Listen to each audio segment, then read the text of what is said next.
The Bible. Is it hard to understand? When it comes to reading the Bible, the first thing that comes to mind is the fact that this is the Word of God. The seals have been broken, and the truth is here. And when we go throughout the scriptures, when we go throughout extra biblical records, we find that the language that God employed, that He used to create the heavens and the earth, was the Hebrew language. Christ said, I came for the lost sheep of the house of Israel. But yet no one, no religious leader, no religious church out there anywhere can now identify the 12 tribes of Israel. Can we?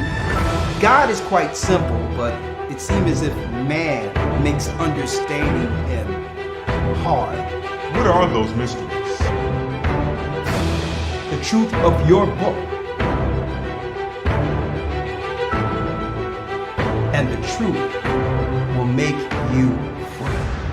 The Hebrew and Bible Academy. You're invited.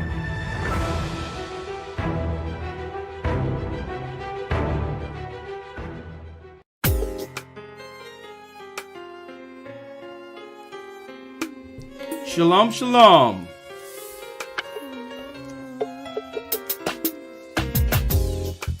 The East is where we're from.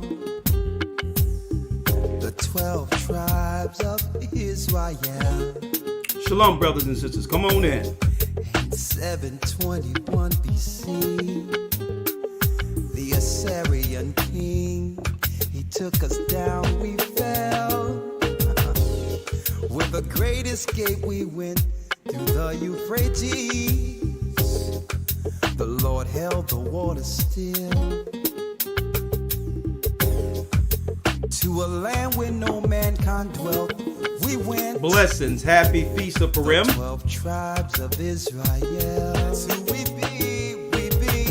Manasseh, the Cubans, Ephraim from Puerto Rico, and Valley from the Isles of Hawaii. The Lord is calling back Israel. Zebulon from Panama, Gad, the North American Indians, Simeon, the Dominicans, the highest gathering Israel. The Arabs and Africans told us at gunpoint to gather our wives and children, then sold us. Shalom, shalom. In the belly of these great ships we traveled and fed. By the rivers of Babylon we found our brothers here. A high gather us in Colombia, Reuben from Australia, Issachar, the Mexicans, a highest gathering Israel, the Negroes, Benjamin, the West Indians, Levi, the Haitians, a highest gathering Israel. That's right, brothers and sisters. The Most High's gather in Israel. I'm Elder Ricashar of the Gathering of Christ Church, along here with Elder Lawyer for, that's right, our Wednesday weekly podcast here on YouTube, where we transition afterwards into our Blog Talk Radio. Okay? Shalom, blessed and happy Purim for all of our brothers and sisters throughout the four corners of the earth, folks. And I'm going to tell you outright how the events that are going on in this country and throughout the world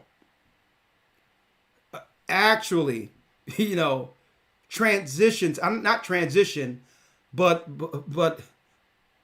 it's uncoincidentally that these things are happening around the time of Purim. I don't believe there's any such thing as accidents. Do you? Well, why is it so, what the world would call coincidental, that a lot of events, cataclysmic, apocalyptic events, such as train wrecks, release of toxins on the population, and others, why is that more than a coincidence during the time of Purim? People talk about the Gia Mantra and how the elite do things on certain dates after certain events and all these others, and don't even realize what the real message is. They really don't realize it. They don't understand what's really going on. But that's why we're here. I couldn't pick a better time through the Spirit of the Most High to be before you with this particular broadcast. Disasters leading to displacements. Why? Because the social engineering we're seeing in the earth today is really the same events that led to our people losing power and the children of Israel going into captivity.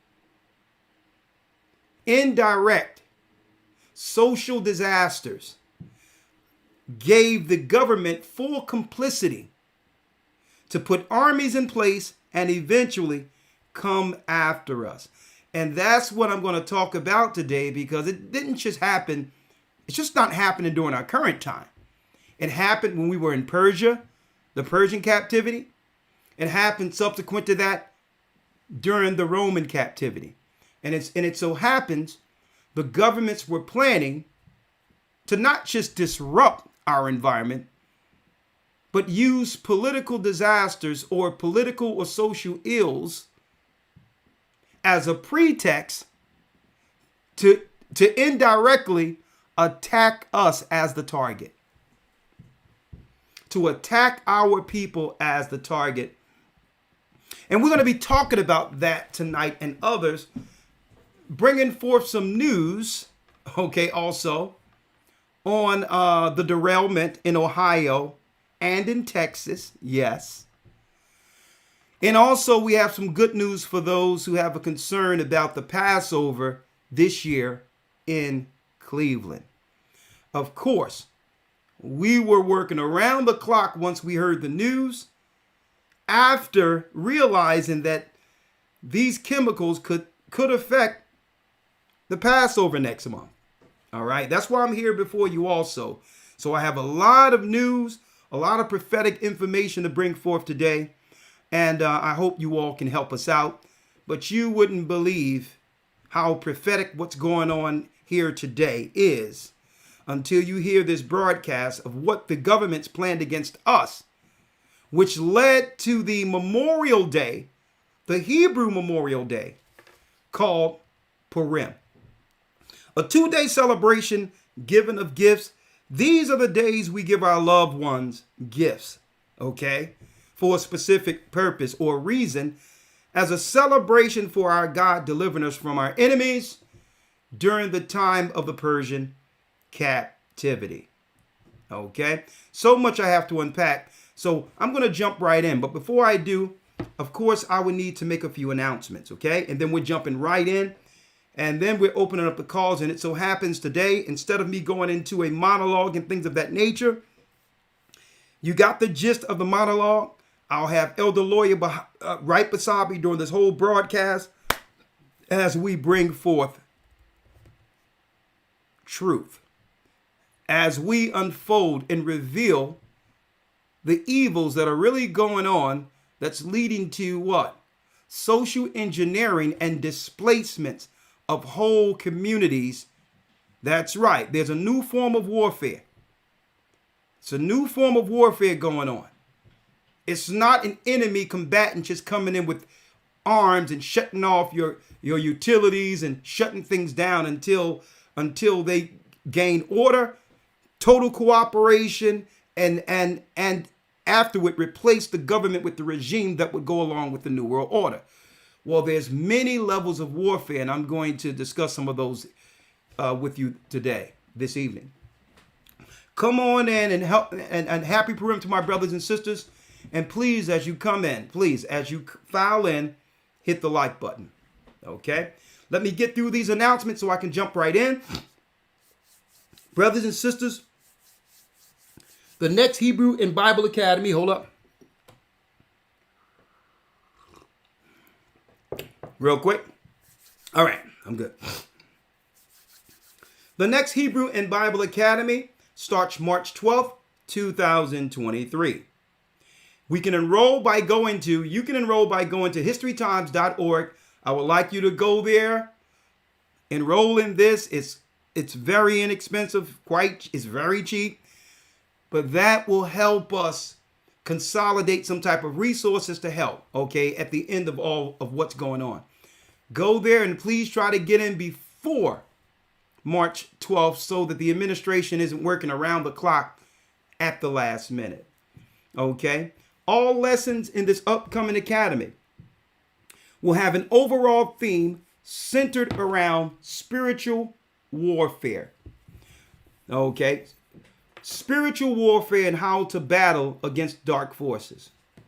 Every lesson will have this theme. I don't care what it is, from the creation of the universe all the way to the last lesson. The theme will be spiritual warfare. Example, the creation of the universe, the state of the world before the physical and spiritual corruption. What is the origin what is the origin of the dark forces we're fighting against, or who's behind the curtain fighting against us? Well, we have to show you how they came into being. We're going to do that the first week in the creation of the universe. Second, the promised seed, an updated lesson, highlighting the Messiah who was born of the promised seed to destroy the works of darkness, and how that Messiah has a chosen seed, and we so happen to be from the same stock of Israel as whom the world calls Jesus Christ. This is why we've always been persecuted and are under attack. We're going to be dealing with the dark forces, how they set up governments in an event to keep us in check. You don't want to miss that. The fall of Judah and Israel, the origin of Israel's kingship, Israel's fall to idolatry, witchcraft, and the works of darkness. Another lesson, updated. The battle against witches and warlocks, a brand new lesson never been taught in the academy. How ancient witchcraft have been modernized and used as a weapon in current times. Our people trust witches and warlocks. You don't know what a professional witch or warlock looks like. We're going to show you. It's going to shock you. They no longer wear pointy hats and fly on brooms. They've traded in the dark wardrobe, the dark robes, for white coats. Biblical principles on how to battle spiritually against spiritual wickedness in high places. And I can't wait for the round table part 2. Open discussion, men, women. We're going to have some college students in. The divide between man and woman, part 2, round table discussion. Okay. Discovering the various levels of social engineering and propaganda that has been used to separate and destroy the oldest institution established by God, which is family, as well as other great lessons. So please go to historytimes.org, be a part of this. None of this is possible without your cooperation and your help. And we put a lot of research into these particular lessons so that you can have understanding and fuel, insight to fight what has been fighting against us since birth, the dark forces. 12 weeks, I would like to see you in. Go to historytimes.org. I have more announcements, but let me just make this last announcement, and then we're going into the broadcast this evening. The Gathering of Christ Church new social media platforms. We are pleased. We are pleased to announce the launch of our brand new social media platforms on Instagram, TikTok, Twitter, along with our new integrated platforms that links everything of the Gathering of Christ Church into one location. Okay? Our goal is to extend our reach all over the world through social media outlets, which in return will help grow our church community and have the world become aware of what's going on, Israelites as well as Gentiles, and spread this truth further before they begin to censor and shut everything down permanently. It's coming. These platforms will need to release exclusive, we'll release exclusive content by myself, updates and all of that in case of emergencies. It'll be the Truth APB. all points bulletin in case something happens in the earth and you need direction and understanding according to the insight you've been receiving. That's right.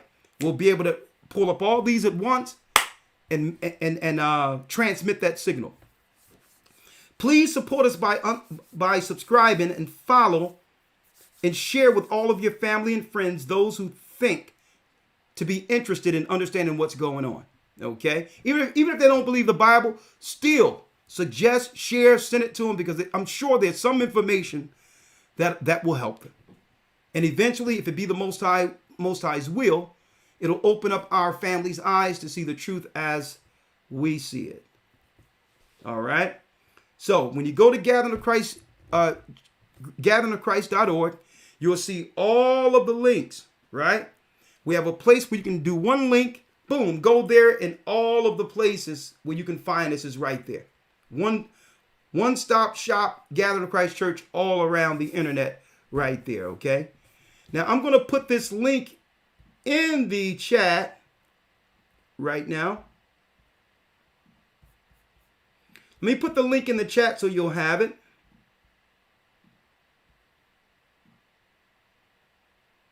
That's the link in the chat right there, okay? That is the link. So you go there, everything you need to connect with the Gathering of Christ Church, right there, okay?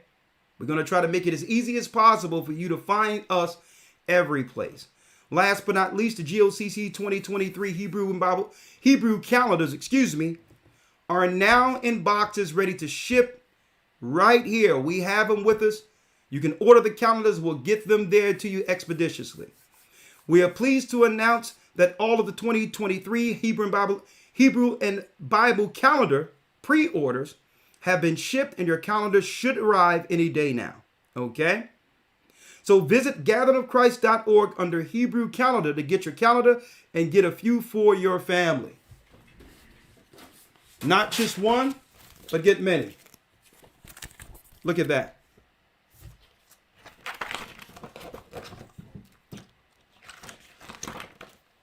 Passover. Inspirational messages for each month. The Lion of Judah. and this is a dedication to our brother, Gedwongen, Bishop Gedwongen in the UK. Okay? Some of the proceeds will go towards helping his family. So please go to GatheringofChrist.org. Get not just one calendar, but a lot, and give them to others. Because guess what? The year doesn't start until what? Next month anyway. Okay? Give them a calendar. These calendars are good from March to next March. All right? That concludes our announcements. All right? Let me now bring in Elder Lawyer. Shalom, Elder Lawyer. Shalom, sir. How you doing? I'm blessed by the best, and his name is Ahia. Yes, yes, yes. And happy Purim. Happy Purim, Lawyer. Yes, sir. Happy Purim. All right, happy Purim. There's so much I want to talk about, especially in lieu of what's going on, Elder Lawyer, with the spill today. And this is why I titled this particular broadcast, Disasters Leading to Displacements. Now, and because it's no coincidence that a lot of what's happening is directly affecting the people in those areas. And could it be coincidence or more than just a coincidence is the question today. And if it's not more than a coincidence, what should we do? All right. What should the people do?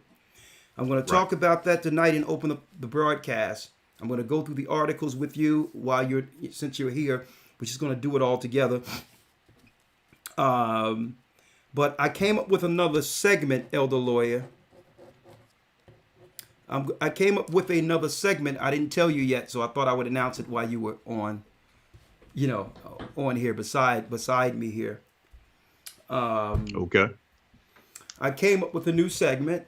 Not a new segment for the Academy. I will use some of it for the Academy, but it's also for the new social media clips and all that, where there's going to be a segment, probably about 3 minutes, where And I'm gonna give brothers and sisters an insight of what this is before I open up the phone calls this evening. A little treat.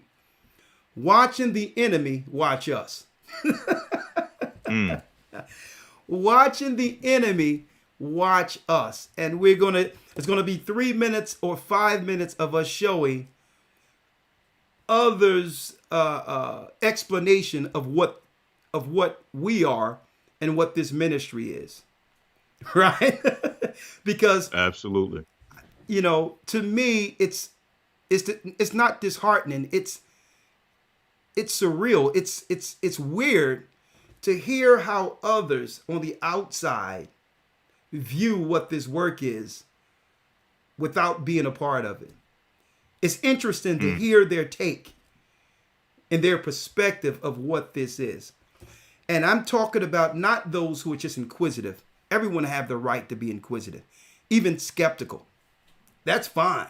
There's so many scams and all these things out there that, I don't blame the people from being skeptical and not trusting after being burned in our satanic society over and over again by so-called trusted organizations. Right. But we're going to focus on watching the enemies, people who are sworn enemies of what we do, and have clips of watching the enemy watching us. There's going to be a clip, and we're going to say, listen, this is what they say. Right? And just put it out there. And I have an example of watching the enemy watching us tonight before I open up the calls. All right? Yes, sir, no doubt. We're going to have a little fun with it. We can't stop the haters, so we can't stop what they do, so we might as well, include it and show people what's out there. Who cares, right? But I think that, I think it'll be an interesting concept that brothers and sisters can actually lean into and understand that we're living in a time that's no different. Well, the circumstances are no different than when the prophets and teachers and Christ was on the scene, right? I mean, really think about it. Who really wholesale as a government or as a community? How many people out there really accepted the prophets, teachers, and Christ while they were on the earth without demonizing or viewing them negatively? All right. Right. So, but I digress. Here we go. And at the end, we're going to do a segment called Watching the Enemy Watch Us. Right? Now, before we go in, Elder Lawyer, our topic of discussion today is disasters leading to displacements. Right? So what I would like to do, matter of fact, let's do this for the sake of the optics. Just for the sake of the optics today, because I'm looking this way. I'm going to put you on this side. Do a little maneuver in here. And I'm going to put me, I'm going to stay on this side since I have to look this way. My computer is this way, so I have to look that way. So it appears that I'm looking at you. Right? This is better. So, Elder Lawyer, when it comes to disasters leading to displacements, it seemed as if the derailments and things that are going on in the world today are deemed or are viewed as accidents, right? Right. But something else might be going on. And I think because the majority of this world are to some degree ignorant to history, they don't realize when governments can use things to socially engineer or displace people in locations they would like. And what I wanted to do is to go into the Purim story as well as the Roman story of Nero to give an example. We're celebrating Purim for the last 2 days as a memorial. Why? Because the government of Purim, Elder Lawyer, had Haman the Agagite amongst the king's administration of Persia. And through this, Elder Lawyer, he began to concoct plans that would get rid of our people who at that time lived in provinces of Iran. A lot of people don't understand that was a government plan to not only census and count our people under a census, but after accumulating the number, they would use finances and pay mercenaries to get rid of us. A government plan, right? So let's read that since we're in the second day of Purim, at the end of Purim. Let's go to the book of Esther real quick and give brothers and sisters an insight to this particular memorial. Okay, there's a difference between a high holy day and an memorial. Okay, we treat it as a feast. We get together, we feast, we eat, give gifts, right, for those we care about. But a lot of people don't understand the significance of this particular high holy day for our people. A real reason for the season, a true reason to celebrate, remembering when our God, the God of Israel, used a sister to help save our people in Iran. An Edomite, an evildoer, if Haman the Agagite was living today, he would be called a so-called European. He was from the seed of the Amalekites, an Edomite. Okay, so let's go to the scripture, Elder Lawyer. I'm going to read this so I can give brothers and sisters who are fairly new some insight to why our high holy days are important, or our memorial or feast days are important, including Purim. This is the time to give gifts, not Christmas. Christmas is not the time to give gifts. Purim is the gifts. If the gifts, it is the gift-giving time for Hebrews, or those who believe in God, who are called to God's law. Gentiles can also follow this holy day. Let's go to the book of Esther, Elder Lawyer, if you may. Sir. And let's jump right to it. Right? You said jump to the 8th verse? Yes, sir. I'll just start up one verse in verse number 7. Yes. All right. The book of Esther, chapter 3, verse number 7, where it says, in the first month, that is in Nisan, in the 12th year of King Ahasuerus, they cast Pur, that is the lot. And if I can mention real quick, that's where we get the actual name Purim from.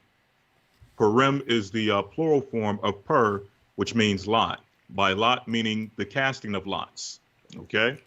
You can read that all throughout the scriptures.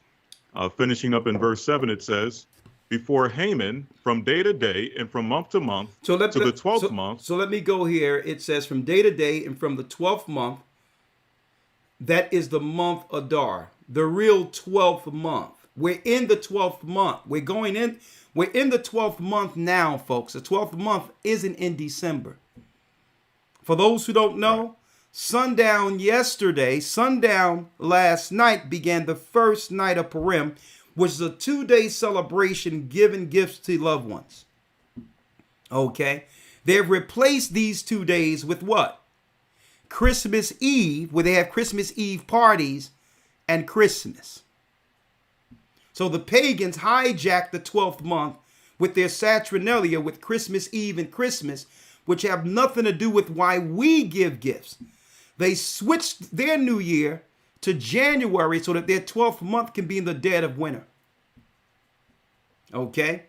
We're in the 12th month now, according to the heavenly calendar, according to the correct time.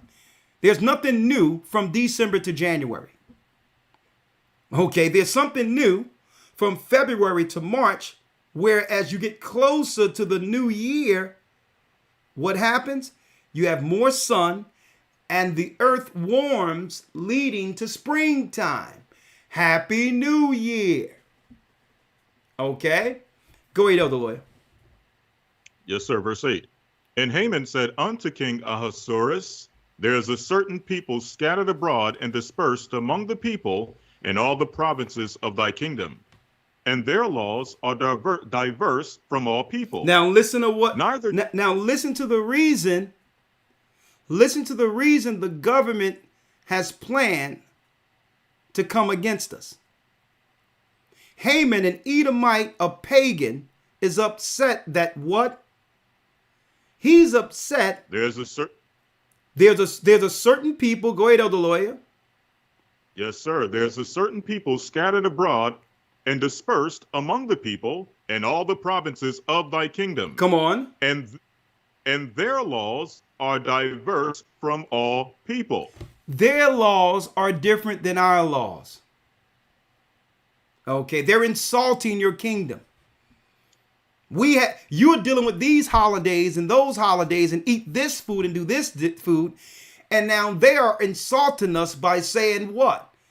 Your holy days aren't good enough for them. Your cuisines and your dietary laws and the nature of your civilization is below them. Sounds familiar? So this is the reason they're coming against us, because we seek to serve our God and not operate as heathen. Read. Neither keep they the king's laws. Therefore, it is not for the king's profit to suffer them. It's not for the king's profit to suffer them. If they don't want to get down with the government, we should do something about them before they before they become a high influence on our citizens. And you will lose what? The influence over your empire, over your country. So they seen us as a threat based on what? Our righteous worships towards our God, amongst our people. We weren't bothering no one. And this evildoer is looking at our culture, our righteousness, as a threat to society. Read on. Yes, sir. Verse number 9. If it please the king, let it be written that they may be destroyed, and I will pay 10,000 talents of silver to the hand of those that have the charge of the business, to bring it into the king's treasuries. Look at that. Look at that. Read on. So now what he's saying. Let's collect money, pay the mercenaries, and count the children of Israel so that we can wage war against them. Now, of course, in order to wage war, folks, they must come up with a political reason to do so. See? This is how they do it. But the plan was already in place. But what disaster or what plan they would actually work out that would have the government be justified before the eyes of their citizens for killing and destroying us. See, that's how they do it.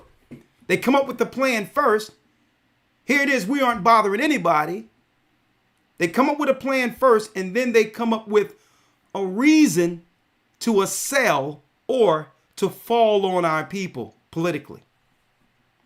Read on. Verse 10. And the king took his ring from his hand and gave it unto Haman, the son of Hammedatha, the Agagite, the Jews' enemy. The Jews' enemy. Read. Yes, sir. And the king said unto Haman, the silver is given to thee, the people also, to do with them as it seemeth good to thee.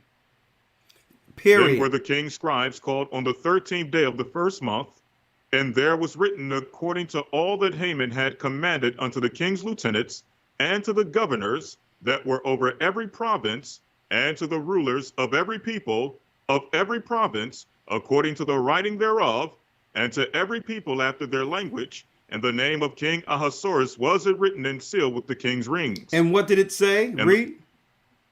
Yes, sir. Verse 13. And the letters were sent by post into all the king's provinces to destroy, to kill, and to cause to perish all Jews, both young and old, little children and women, in one day, even upon the 13th day of the 12th month, which is the month Adar, and to take the spoil of them for a prey. See, and as you can see, and it says, and to cause to perish.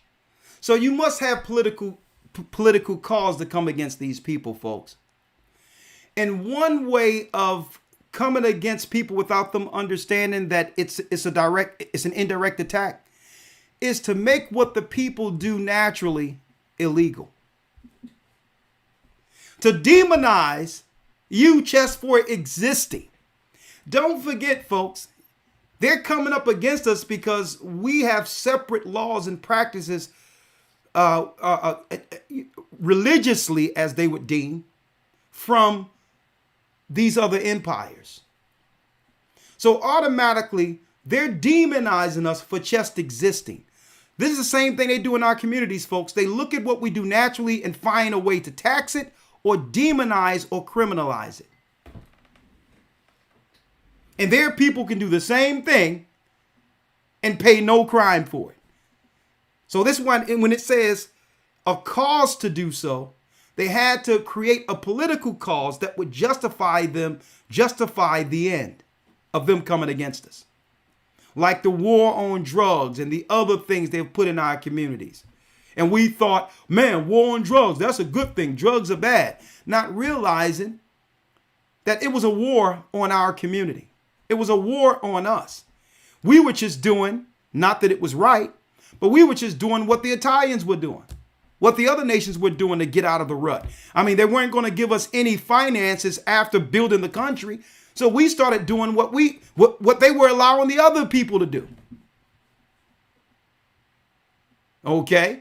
Not that it was right, but the Italians were able to go into business so they can clean their money and live upstanding as politicians and buy property and all that, as if all of their businesses didn't start with dirt money, blood money. Same thing. But when it came to us, oh no, war was time to destroy these people. See? So they will come up with a political cause, but really, the target is to get rid of us altogether. I'm going to show you how politics work. I'm going to show you how it works. So now, this guy has a full treasury backed by the government of Iran to come against our people there. But the Most High sent in a sister by the name of Esther, who married the king. And eventually what happened? What happened, folks? I'll tell you what happened. The king loved Esther so much, he said, listen, I will grant any wish you would like, my dear. And you know Esther was the finest, most beautiful woman that Iran have ever seen. An Israelite woman. And there may be many beautiful women in Iran. This sister destroys them all in beauty and knowledge. And the Most High had her born in that time for that specific moment. What can I do for you, my wife? She looked right at that Edomite over there and said, you know what? We need to get rid of him and his sons who have been plotting against our people. And this is why the celebration of Purim became a memorial. It was at a time where the Most High saved us from our enemies, who was doing what? Governmental conspiracies targeted at eradicating our people in any particular area. This is how they work, folk. They get into politics, and then they aim their politics towards destroying us. Let's go to the story of when this evil Edomite was dealt with. And he was an Edomite, okay? I can prove it. Let's go straight to it, Elder Lawyer. The 9th chapter, right? Do me a favor, turn on your mic, Lawyer. Yes, sir, Salakia. The book of Esther 9 and 12. Yep. And the king said unto Esther the queen, the Jews have slain and destroyed 500 men in Shushan the palace, and the 10 sons of Haman. What have they done in the rest of the king's provinces? Now what is thy petition? And what shall be granted thee? Or what is thy request further? And it shall be done. Then said Esther, if it please the king, let it be granted to the Jews which are in Shushan to do tomorrow according to what verse? Give me a verse. 13. Let's go to 13. Yes, sir. Then said Esther. Go ahead. Yes, sir. Then said Esther, if it please the king, let it be granted unto the Jews which are in Shushan to do tomorrow also according unto this day's decree, and let Haman's 10 sons be hanged upon the gallows. And let Haman's 10 sons, Edomites, be hanged upon the gallows. Now we know they're Edomites because it tell you that he was a stranger of Persia. He was an Amalekite from the escaped sons of King Agag of the Amalekites, whom Saul was supposed to destroy. Read on. Yes, sir. Verse number 15. For the Jews that were in Shushan gathered themselves together on the 14th day also of the month Adar, and slew 300 men at Shushan, but on the prey they laid not their hands. But the other Jews that were in the king's provinces gathered themselves together, and stood for their lives, and had rest from their enemies, and slew of their foes 75,000, but they lay not their hands on the prey. Come on. On the 13th, yes, sir, verse 17. On the 13th day of the month Adar, and on the 14th day of the same rested they, and made it a day of feasting and gladness. Made it a day of feasting and gladness. Read. But the Jews that were at Shushan assembled together on the 13th day thereof, and on the 14th day thereof, and on the 15th day thereof, the same they rested, and made it a day of feasting and gladness. Feasting and gladness. Go on. Yes, sir. Verse 19. Therefore the Jews of the villages that dwelt in the unwalled towns made the 14th day of the month Adar a day of gladness and feasting, and a good day, and of sending portions one to another. And of sending portions one to another, giving gifts in the true 12th month for a reason. And when we give the gifts to our children, they ask, Mommy, Daddy, why the gifts? Not about no fat Satan clause, not giving that demon credit. We're saying, well, no. This was the day that the God of Israel saved our people from the Edomites who were in the Iranian government planning to kill our people there. The Most High gave us favor by sending in a sister who married the king, and that king made a decree to save us on this day. And the Most High said, let's make this a memorial. Never forget this. Mordecai. This was Mordecai's niece, the prophet Mordecai, niece. Okay? So not only were they good men, and there are good men of Israel, there were good women. Until this day, there's good women of Israel. The Most High have allowed these women who were born at that time to save our people. Now, she wasn't a prophetess. And I got to highlight this because some of our people lose their minds and look to the Bible and say, what about Esther? Esther wasn't a prophetess. That wasn't going to give her a position of authority over men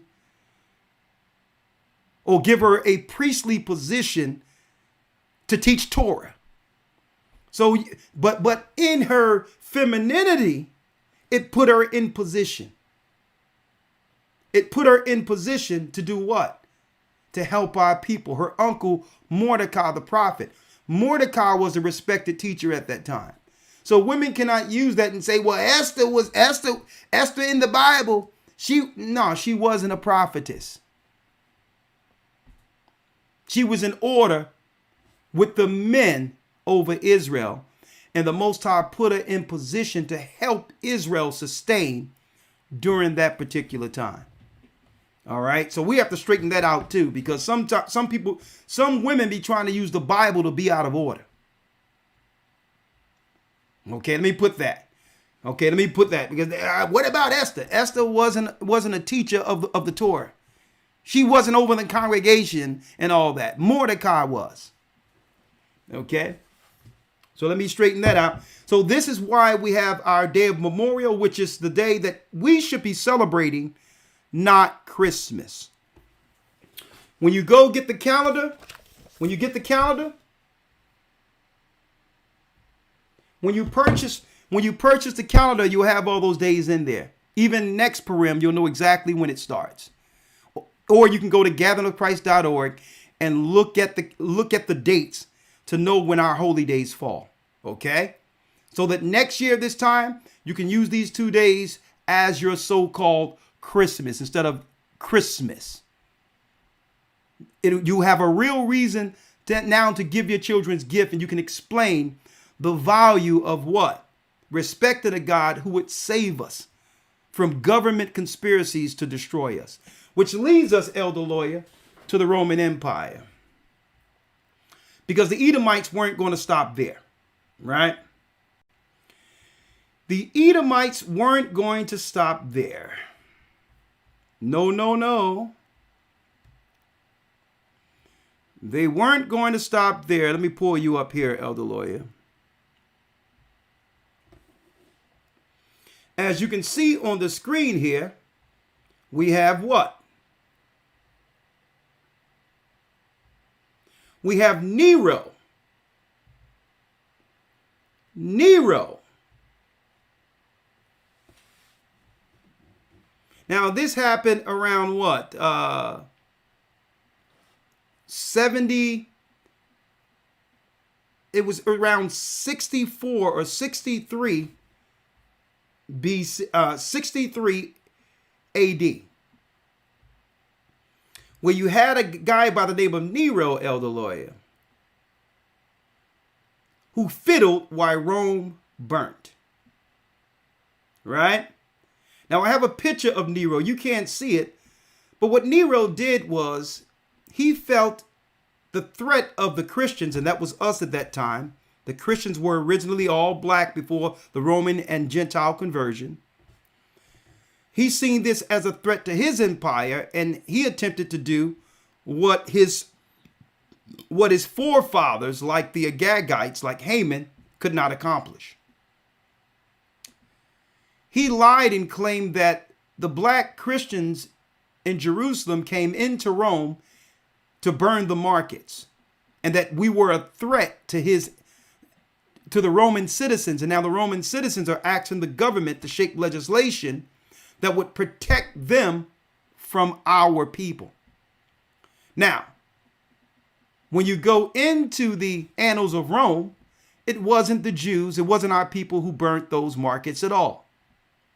It was mercenaries whom Nero paid to put on Israelite garments, cover their faces with Israelite garments, and to actually bomb strategic places to be blamed on our people.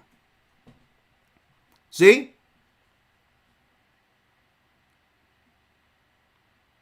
To provoke the citizens to come against us. To demonize our people who did nothing to the Roman citizens. Now the Roman citizens are looking at these Christians who believe in Christ, these black people in Jerusalem, as an existential threat. And now they shape in legislation what happens then. Years later, Vespasian and Titus, two Roman emperor and a Roman general, decreed military to begin to occupy Palestine and Jerusalem. They began to occupy Palestine and Jerusalem. When I say occupy, they didn't come in originally as combatants or enemies. They came in as the military helping along our society, side by side politically. But guess what? Eventually, a decree was made for them to come against us. We began to battle back politically. The Roman Empire moved their armies and put a trench and began to destroy and kill us all the way up into Masada. And guess what? It all started with, no one remembered why all of this started. They only remembered that these Jews or Israelites in Jerusalem must be destroyed. No one remembered that the whole thing began with a bold-faced lie. a provocateur event that would lead to what? A solution to target and destroy Jerusalem. This is what led to our displacement. This is how we lost Israel and forgot everything concerning our homeland. Right here. Elder Lawyer, let's read that scripture real quick if we may. I'm going to show you how this comes around full circle. Let's go, Elder Lawyer, to the book of Luke now, New Testament, where the Edomites are working again. Because Christ warned us that this would happen, that our Edomite brother would eventually accomplish his plan to destroy and to overtake Palestine or Jerusalem. Elder Lawyer, let's go to Luke 21 and 20. Yes, sir. The book of St. Luke, chapter 21, verse number 20. And when you shall see Jerusalem compassed with armies, then know that the desolation thereof is nigh. Then let them which are in Judea flee to the mountains. Flee out of the city, flee to the mountains, come on. And let them which are in the midst of it depart out, and let not them that are in the countries enter thereinto. Okay. For these be the days of vengeance, that all things which are fulfilled, which are written, may be fulfilled. Hold up. Hold up. Because these are the things that must be fulfilled, that Israel must lose Jerusalem. Mm-hmm. But it started with a lie. And I think every Christian church need to teach this if they believe in Christ, because this is Christ's prophecies. And it's a Christ prophecy that relates directly to us. Read the 24th verse. Yes, sir, 24. And they shall fall by the edge of the sword, and be led away captive into all nations. Stop there, Elder Lawyer. And they shall what? And they shall fall by the edge of the sword, and be led away captive into all nations. They will become slaves in every nation. The world will have an opportunity to enslave Israel throughout the four corners of the earth. The other nations will gain power by using the life source of Israelites who lost Jerusalem. See? Sold to Mr. Weinstein here down in Pennsylvania. Sold to Mr. Rosenberg, who have the ports down in Virginia. Sold to Mr. Penn. Christ prophesied that after we lose Jerusalem, we would go into captivity. The only answer to how one group of people can be enslaved and demonized throughout all the earth with no help from any government by international body anywhere, because they're all in collusion together. They know who we are. And they want to talk about Christ, but Elder Lawyer, you very rarely hear Christians teach this prophecy of God's people losing Jerusalem and going into slavery. So sometimes we skate over this, but I wanted to marinate with this for a second, so that Christians can understand what's going on out there. That you cannot say that you believe in Christ and ignore this prophecy concerning his people. Read. And they shall fall, this is verse 24, and they shall fall by the edge of the sword, and shall be led away captive into all nations, and Jerusalem shall be trodden down of the Gentiles until the time of the Gentiles be fulfilled. So who would be in Israel after 70 AD? Not Israelites. Now Christ haven't returned yet. So we're still living in the time of the Gentiles. So who are the people who would be in that land after the fall of 70 AD? Gentiles. What is a Gentile? A non-Israelite. So now I'm going here to show you the disaster, Elder Lawyer, the bold-faced lie of Nero burning the market, turning the Roman citizens against our people who were Christians, Jews, Israelites, was a pretext that would lead to our losing Jerusalem and going into captivity. So it works. So the only thing they need to do is to have a literal smoke screen with a story behind it for a disaster that would lead to displacements. Which leads us to where we are today, Elder Lawyer. Where are we today? Well, Elder Lawyer, not too long ago, Elder Lawyer, not too long ago, a matter of fact, I can show you better than I can tell you.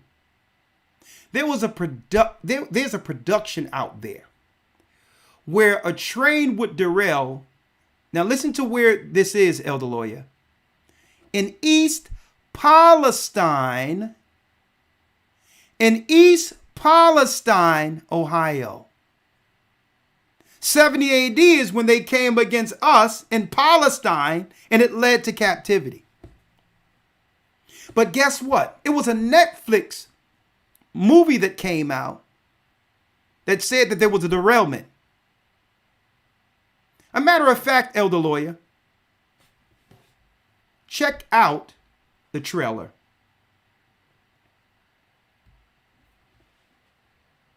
Life is good, Jack. I hope it lasts forever.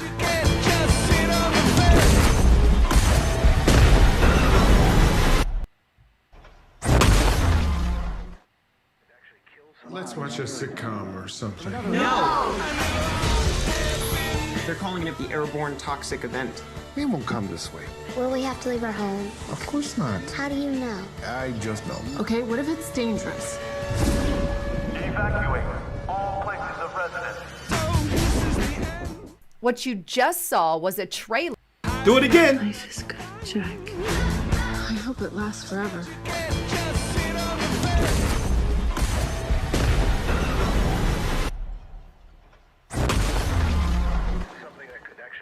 Let's watch a sitcom or something. No! They're calling it the airborne toxic event. We won't come this way. Will we have to leave our home? Of course not. How do you know? I just know. Okay, what if it's dangerous? Evacuate all places of residence. Evacuate, Elder Lawyer. Evacuate, fair use. Evacuate all residents. The name, Elder Lawyer, of this series that came out last year, Elder Lawyer, is White Noise. White Noise is the name of that particular series. White Noise. Now, how was it that they could outright predict exactly what just happened a few days ago in a Netflix movie no, matter of fact, the White Noise came out in 2020. It was 2020 when White Noise came out. So how is it they can predict the same disaster we're dealing with right now? Now, guess what? It could be a coincidence. I don't know, allegedly. But could this be, who knows, disaster leading to displacements? Because if anything, folks, since 70 AD, our people are used to it. Our people are used to being persecuted in one city, fleeing into another.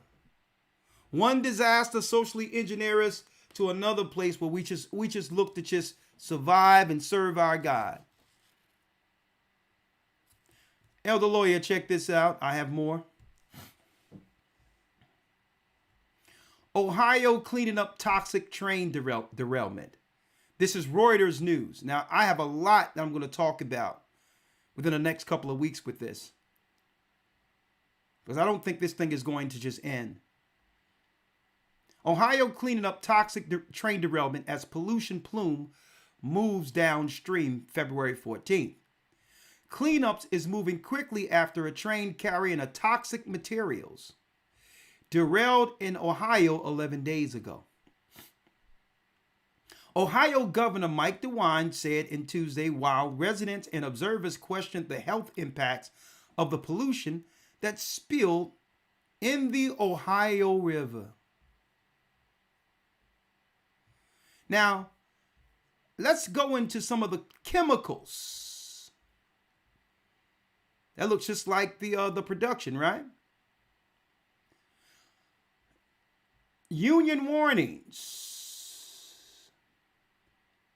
Now this is Elder Lawyer.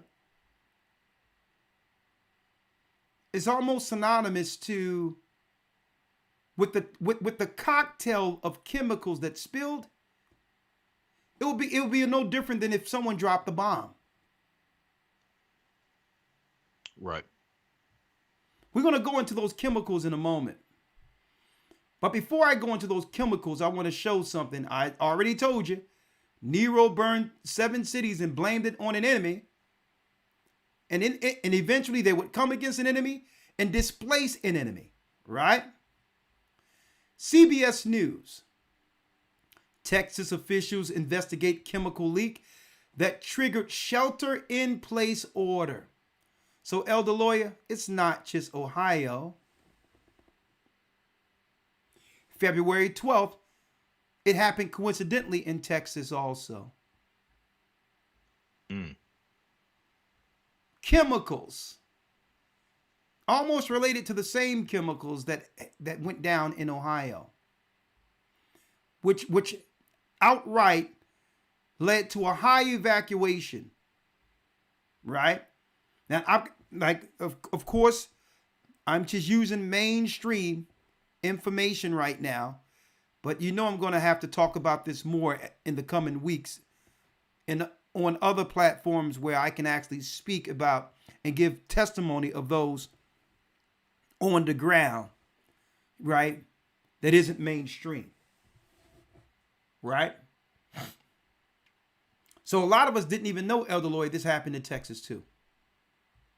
Fair use.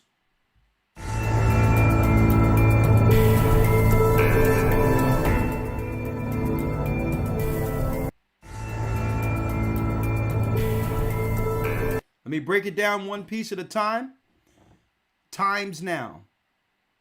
A horrific environmental disaster is happening in the U.S. Now notice we're at a time where Purim is where they was planning to get rid of our people, right? And then it's at a time right after the Super Bowl that would keep most people distracted.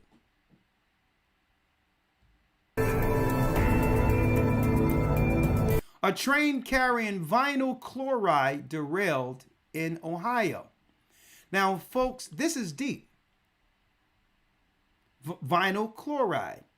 Now, let's talk about what happens when vinyl chloride is burned. So instead of letting the chemicals spill and clean up in the respective areas, that's right. There was a government decree to burn the chemicals, and therefore it would go into the environment, right? They thought that it would be more cost effective to burn the chemicals before things get worse. But what happens when you burn vinyl chloride? I'm going to get him later. When you burn the chloride, Elder Lawyer, vinyl chloride, it turns into hydrochloric acid. 1 second. It turns into hydrochloric acid. Now, this is not a coincidence, folks. That's not a coincidence. That's science. So it so happened out of all the chemicals this train could have been carrying, it carries, it's coincidentally, accidentally, right? Because I'm gonna go with the storyline they're putting out there. They accidentally crashed with some vinyl chloride, which coincidentally turns into hydrochloric acid. Now, if this gets into the environment and rain on plants and get into soil, what happens to our food? Now let's go into hydrochloric acid real quick. Hydrochloric acid in contact with skin or other tissue can cause chemical burns that can be severe. Hydrochloric acid in the eyes can cause blindness. Right? Look at it here. Now, right now they're doing an environmental cleanup. But also with this, side effects are hard to breathe, trouble breathing, all of this. All of this.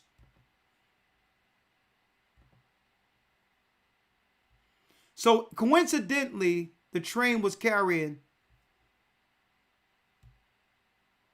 vinyl chloride that if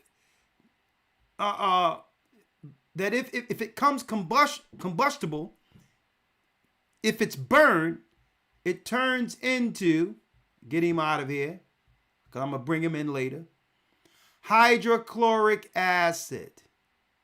Hydrochloric acid, elder lawyer. Let's go.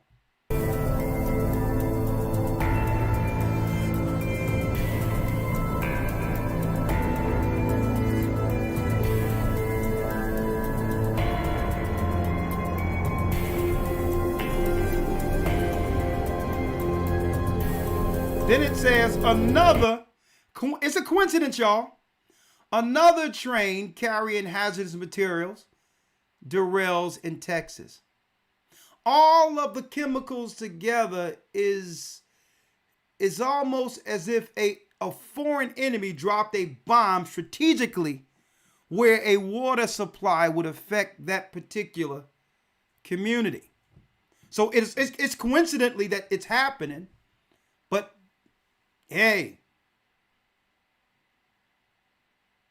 the fallout and long-term effects are deadly nonetheless.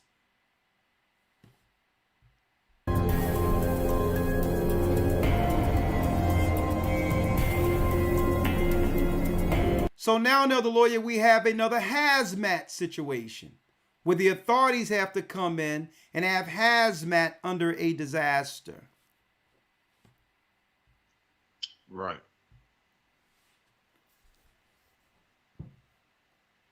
I'm just going to pause there real quick. Nero fiddled while Rome burned.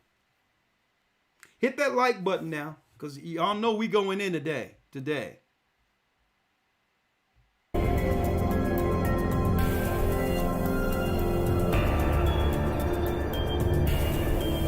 5,000 people evacuated.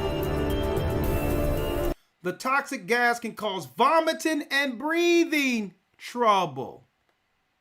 I wonder where we've heard breathing trouble before. I don't know. I don't know what the results will come up if they're tested for something. Who knows?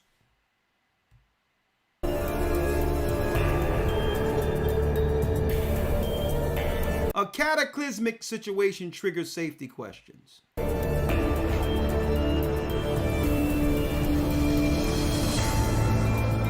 Toxic chemical spills. 5 million people at risk in Ohio.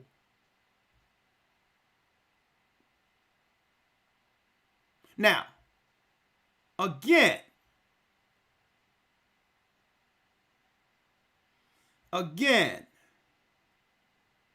folks, I already showed this. Right? Hold on, other lawyer. I've already shown that. But I think I need to show this once more.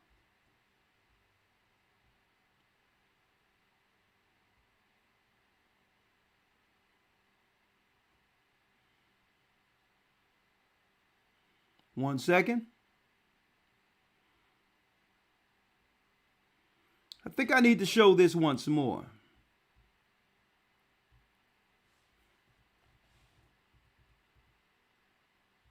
One second, folks.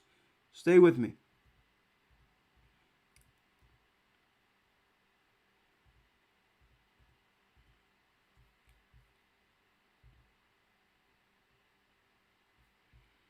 I need to show this once more. A matter of fact, let's do it like this, Elder Lawyer. I'm going to go to YouTube. Trailer white noise.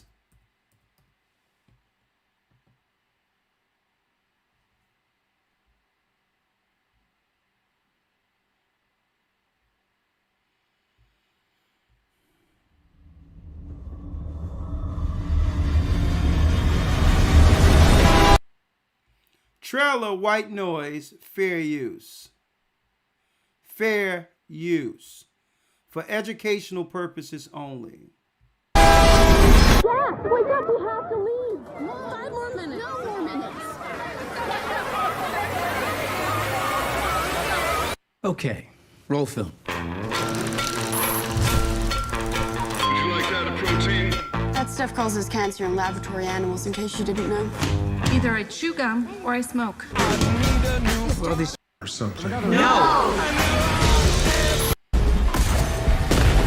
Forever.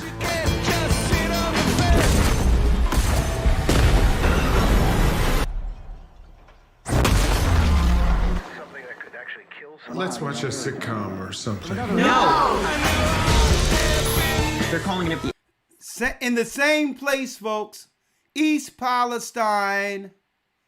East Palestine. East Palestine, Ohio.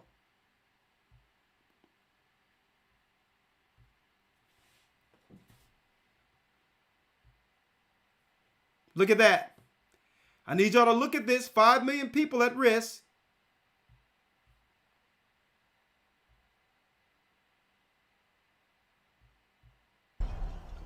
Something that could actually.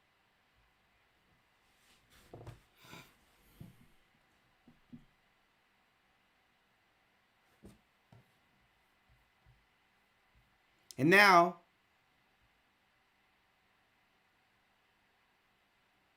we have millions of people living in the United States under a environmental disaster of biblical proportions. Now, the fallout for fish, animals, the ecosystem, the food.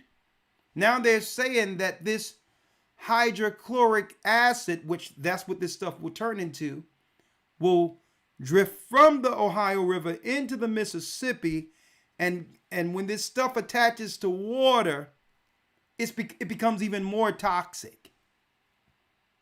The water that'll be used, that should be used to plant future crops, not just in the near the Mississippi area, but it runs into the Mississippi that waters the farms in the South. Now, of course, they said that the water supply was cut off from the Ohio River and it's connected to another water supply temporarily. That's what they're saying. 1 second here. Let me put this back. That's what they're saying. 1 moment.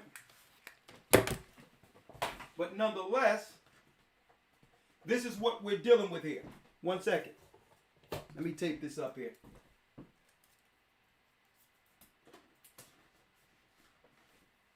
One moment. Let me tape this up. I didn't do a good job putting it up there. There it is. So that's what they're saying. Right? Now, I have good news, Elder Lawyer. Through all of this, there is some good news because we've been working around the clock. We've been working around the clock for the Cleveland, Ohio Passover this year. and wanted to know how would this affect what we're doing. No, there's no way we would bring the saints, the Most High's people, into a toxic environment. So we got in front of it no sooner as the news came out, what was out there, right? Right. Thank the Most High that we spoke to the convention center and we let them know, listen, we're going to need independent tests. We have to know exactly what's going on there from a governmental standpoint before saints converge on your particular city next month. We're not going to bring our people in anything toxic. So they did not just an independent report, but they gave us a governmental report and say that, well, really, Cleveland doesn't have to worry about it because their water supply doesn't come from the Ohio River. It comes from Lake Erie. So because we own Lake Erie, the water's fine. And we're still doing independent testing with our own people there to make sure. But we got the reports we needed. So the good thing is that we don't have to shut down Cleveland and go into another state, at the last minute. So I thank the Most High for that. But still, it's more so the people who are within a 200-mile radius after the burn who could have been affected by any rain that would come through that stuff in the air, or have breathing issues once they burned the vinyl chloride. That was the greatest issue with those within a 200-mile radius, is the fallout that would come from the smoke and the toxic fumes that were moving in the wind. All right. So I thank the Most High. We were on it, folks. I'll tell you this right now, and I thank the Most High that we got the paperwork who came back to make sure that this will not affect our Passover and those who are coming to the Passover this year. We don't mess around. All right. So, and I said we need this in a timely fashion too. They got back with us in 2 days. So I've been working around the clock with this, with the church, and I thank the Most High for that. But all in all, the water that goes into the Ohio River leading into the Mississippi, who knows what the overall effects will be. I'm not a chemist, and I'm not going to say anything, but there's a prophecy in the book of Revelation that's called wormwood, where through a lot of these so-called events, they're going to make it where water is going to become as toxic as gasoline eventually.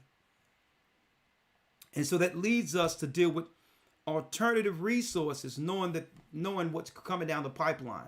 The Bible says the water shall be turned into wormwood, but the Bible didn't give us the political events of how eventually the water supply of the earth would be totally contaminated to a degree that the only waters that would be really safe would be the waters left within the Great Sea or the Mediterranean area. Those pockets over there is going to be the only be the only safe water left. And some of the water under Lebanon near Israel, that water is going to be safe too. But I digress. So Elder Lawyer, what a coincidence, but I wanted to put it out there how I can tie it all in, especially with our High Holy Purim, Elder Lawyer, because it's always an event that would lead to the people getting displaced, like our people were displaced. But now it's not just us. They're doing it to all the citizens of the earth. And who knows? Is it some type of social engineering to move people out of their homes into alternative homes and all that? Who knows? Is this part of the 2030 agenda? Well, that conversation and more will be discussed as all of this unfolds. Because eventually, Elder Lawyer, can you imagine the property value in those areas now? Right. The property value. So here we go. One more story here, Elder Lawyer. They go to suits again. They got suits for everything. Every event, there's some suits. What toxic chemicals was aboard the derailed train in Ohio? Vinyl chloride. There it is. 5 of the cars that derailed was transporting vinyl chloride, a colorless gas with what toxicologists describe as a mild, sweet odor. Lord, how the devil does it. Ethylene glycol monobutyl ether. Look at this. You put this together and it's damn near a bomb. Butyl acrylate, ethoxyl acrylate, isobutylene. Man, you put these things together, it look like that. See, you put these ingredients together in one thing. That's a bomb. It looks like, but who knows?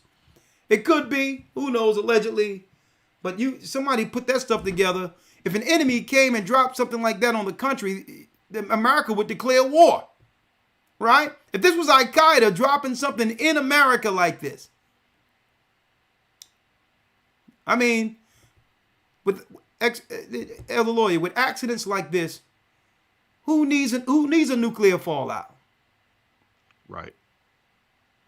Everyone is looking for a nuclear fallout. If things can be accomplished like this, this is damn near a small Chernobyl. But I digress. And it leads to displacements. People are forced to go into other areas. And folks, these areas were places where predominantly, hard-working, middle-class people, farmers. Not only will this affect that land for the foreseeable future, it's also going to contaminate the well water in the area. For those who thought they would, go into this particular area, worst case scenario, they're in the sticks, their own well water. That's why Christ says, when you're persecuted in one city, flee into the next. Okay, at 7:57, we're going to open up the calls for a second, Elder Lawyer. But if there's anything you want to say before we go to the next segment here. Yes, sir. I just want to quickly read a scripture in relation to some of the things we're seeing unfolding in this time. Okay. For a long time, and I think even up until this current week, it seems like almost every week we're going into Matthew 24. And we're just so happen to be in the time in which we're seeing Matthew 24 unfold. At the same time that disasters are happening in the sea, which will devastate and affect life within the sea. We're seeing also things taking place on land that's also having a devastating effect on the land. And to be more specific, speaking about the food supply and how the food supply is greatly being affected. How the air quality is being greatly affected. And it's like these things are happening in strategic places at strategic times to cause a strategic result, a strategic end game. And I'm pretty sure you all who have been following for some time, you all know that eventually this is culminating to an ultimate end, which we have been discussing up until this point. But I want to quantify it with Christ in the book of Matthew 24, verse number 8. In fact, I'll start at verse number 6, where it says, "And ye shall hear of wars and rumors of wars. See that ye be not troubled, for all these things must come to pass, but the end is not yet. For nation shall rise against nation, and kingdom against kingdom, and there shall be famines." The question is, how are these famines going to take place? You're going to see natural disasters taking place that are out of the control of the hands of mankind. But you're also going to see things that take place that are manufactured, things that are being done that will, the ultimate result or the purpose of this thing being done was to cause famine. So we're seeing a little bit of all of that taking place in this time. It says, "And pestilences, diseases, sickness, plagues, and earthquakes in diverse places. All these things are the beginning of sorrows." So this is what we're witnessing. And this is the reason why we need to be linked in. We need to stay in consistent prayer and seeking the Most High. As the scripture says, wisdom and knowledge shall be the stability of our times. And just ultimately understanding that the way they're doing things, it's making it to the point where it's pushing people into a corner to where, irregardless of any provisions that they've made, it's going to come a point in where we totally have to depend on the Most High for, as the scriptures say, our daily bread, our provisions, and our guidance. So we prepare and we make provisions as much as possible to prepare for all outcomes. But this is moving to the point where the Most High will have to be our buckler and our shield from day to day. So with that, I yield. And people are asking, well, what shall we do? The Bible says, like I said last Sunday, Elder Lawyer, like I said, Sabbath and Sunday, wisdom and knowledge shall be the stability of thy time. And this is why last week, everyone, I believe, need to go back to that lesson I did last Sabbath, that we did last Sabbath, Elder Lawyer, and listen to that again.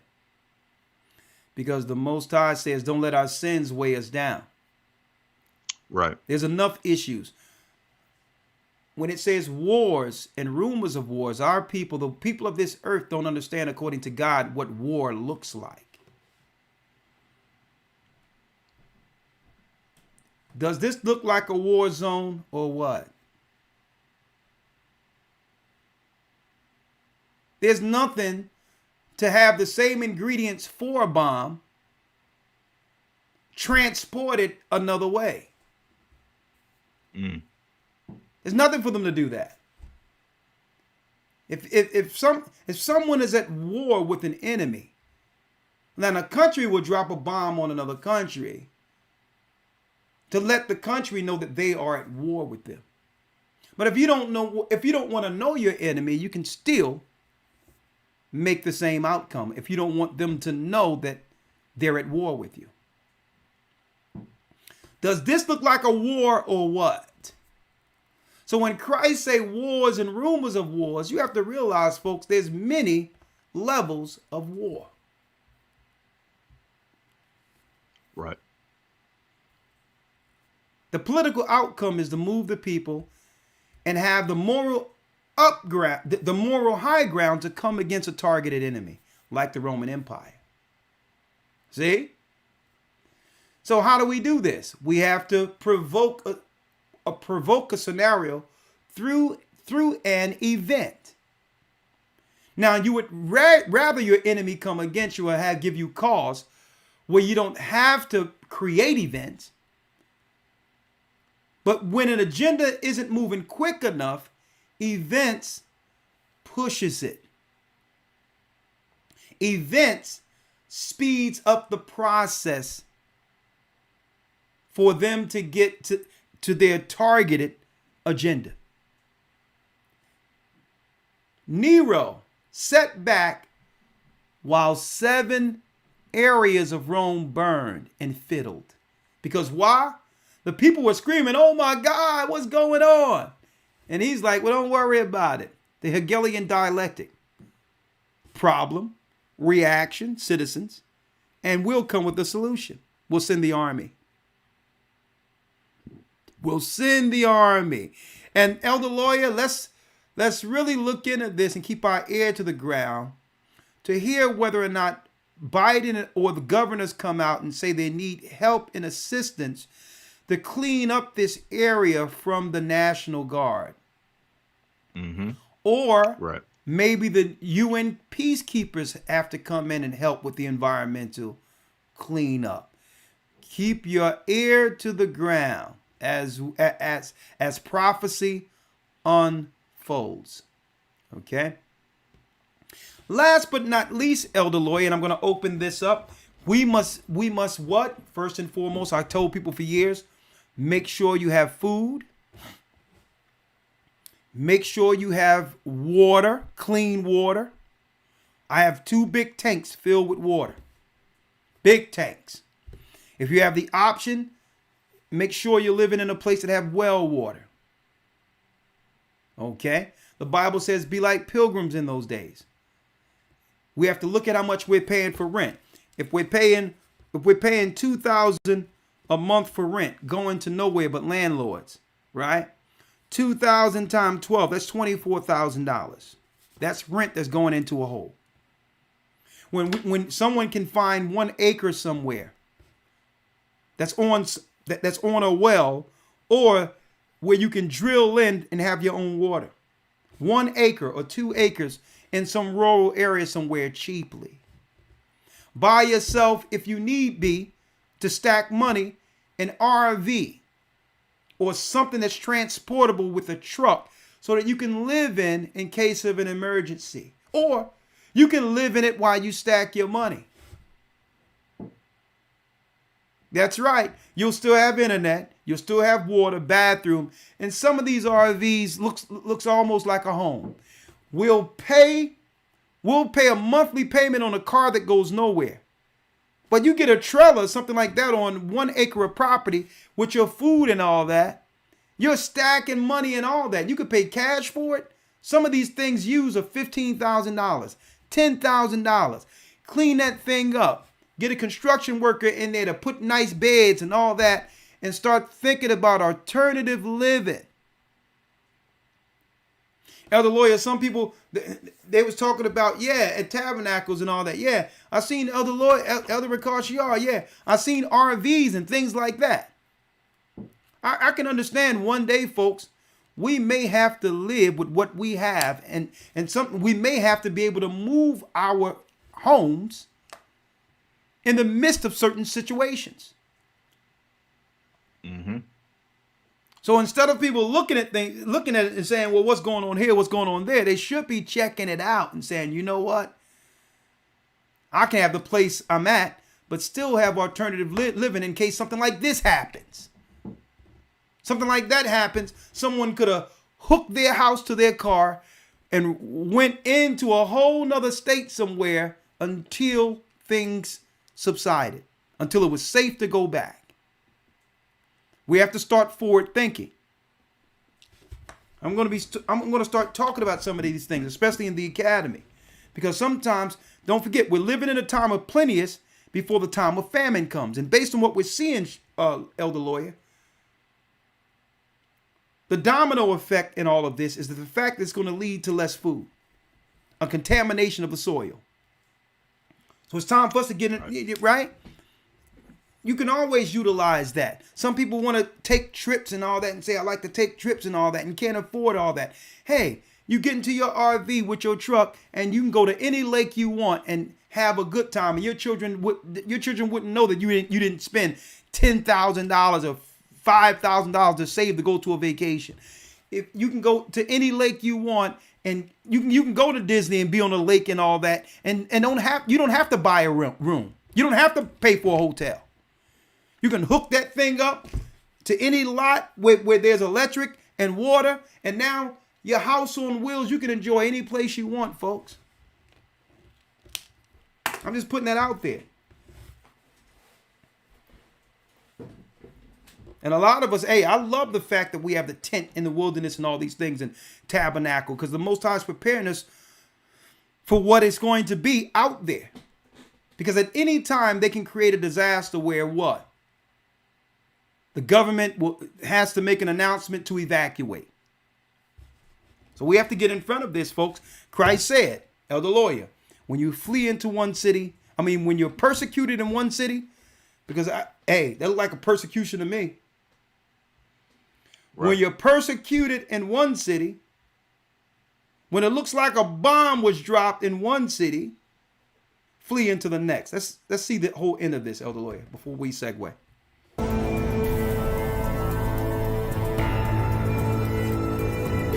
$25 million Americans live in an oil train blast zone. Look at that. Elder Lawyer, I didn't know that there was any such thing as oil train blast zones. So what they're telling you here, that there's a possibility that this can happen what? This can happen in these different zones within the country.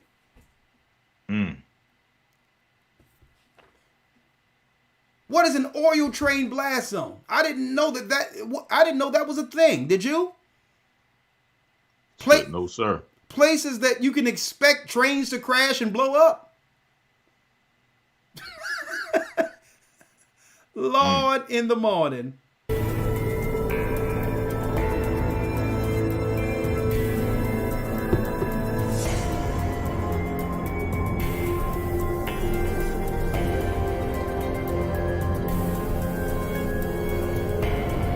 U.S. officials lift evacuation order.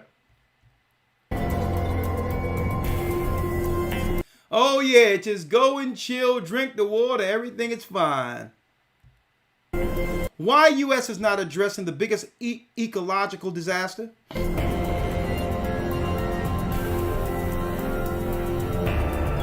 And I'm going to leave it there. Elder Lawyer, I'm going to leave it there. Last but not least, Elder Lawyer, this will be a segment that we'll be doing for our social media uploads and lives and shorts. And Elder Lawyer, if you get something that you feel that's interesting that you would like to put up there, something that goes on, or a few words of encouragement, whatever. I have, thank you, Brother James, who's behind our social media video takes for our Instagram and Twitter and all these others. We're going to be having tweets, scheduled videos that goes up through Instagram and all these others. So if you have anything, make sure you put it up.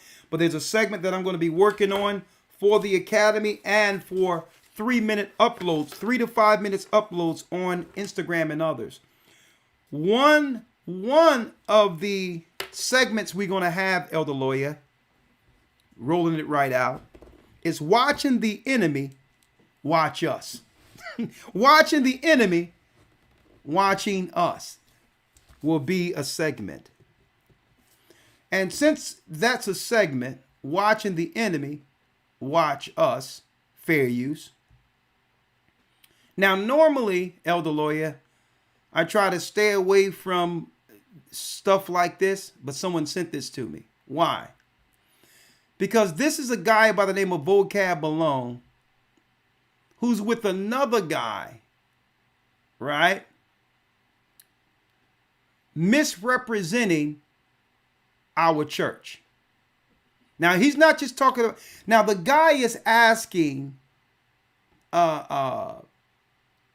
he's asking what you would think inquisitive questions as if he's interested in understanding what Israelites about, as if he haven't drawn his own conclusion already. So he's, so it seems like this question is more for the viewers than it is Vocab answering the question. Here it is for the first time within the Gathering of Christ Church, a segment, watching the enemy watch us. Is there a variety that's within there? Or is, like, if a white person came and said, I'd like to join the group, what does that look like? All right. So if a white person comes in and say they want to join the group, Elder Lawyer, what does that look like? Now, if he was really interested in getting this question answered, he would just go to any respective group who are Israelites or a regular church who know that we're Israelites and ask to join. But he's coming to this guy, Vocab Malone, as if Vocab Malone is an expert on what Israelites decide concerning white people. And mind you, folks, there's no Israelites anywhere who know this guy. He's never been a part internally of anything concerning Israelites. But this one guy, who apparently a white man, is curious to know, what does Israelites feel about white people joining them? Now, you would think that he would call me. I'll tell him. I would ask him, have you repented for your sins and is willing to be baptized in the name of Christ? Okay, I'm not here to see your white papers or your genealogy table for your forefathers. I'm a minister. But he gonna ask this guy who has no insight at all concerning Israelites. Listen to the question again. Watching the enemy watch us. Is there a variety that's within there? Or is, like, if a white person came and said, I'd like to join the group, what does that look like? All right. So let's say you're Mike Winger and you say, I'm Mike Winger. I'm of European descent, right? Yeah. You could Irish. go to you say you said that right. You could go to GOCC. Right there, he say GOCC, Elder Lawyer. Now I'm going to show you how crafty he is. He's afraid to say the Gathering of Christ Church, knowing that the majority of people would type in the Gathering of Christ Church and understand that we are exactly opposite of how he represents us. So, folks, I'm going to tell you, these cats are crafty. So he says GOCC. This guy don't even know about anything. He's just interested in knowing what Israelites would accept white people. Why can't you say the Gathering of Christ Church? Does he know the difference? Do this guy know who GOCC is? I think so. But check it out. They are very crafty. I would rather them, if they're going to represent us, use our whole name. And brother Vocab, if you're out there, next time don't abbreviate it. Don't use just, the letters. Say the Gathering of Christ Church, man. All right? Watching the enemy watch us. Is there a variety that's within there? Or is like if a white person came and said, I'd like to join the group, what does that look like? All right. So let's say you're Mike Winger and you say, I'm Mike Winger. I'm of European descent, right? Yeah. You could Irish. go to, you say you said that, right? You could go to GOCC, Gathering of Christ Church. Oh. GOCC. Okay, thank you. I stand corrected. Thank you, Vocab. The Gathering of Christ Church. Thank you for putting... I'm glad you're watching us. I'm glad you're watching us, sir. Somebody sent this to me, Elder Lawyer. So I didn't really know what was the content. But someone sent this to me and said, Elder Ricard Shaw, someone's speaking about you and Elder Lawyers in the church's work. I'm like, this guy again?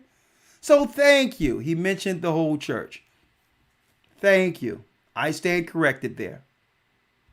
He teaches you are a Gentile. You're not an Israelite like us. But you can be grafted in. And a lot of the other groups. Now, we never teach any place, Elder Lawyer. Have you ever heard us teach that Gentiles can be grafted in? No. He's misrepresenting.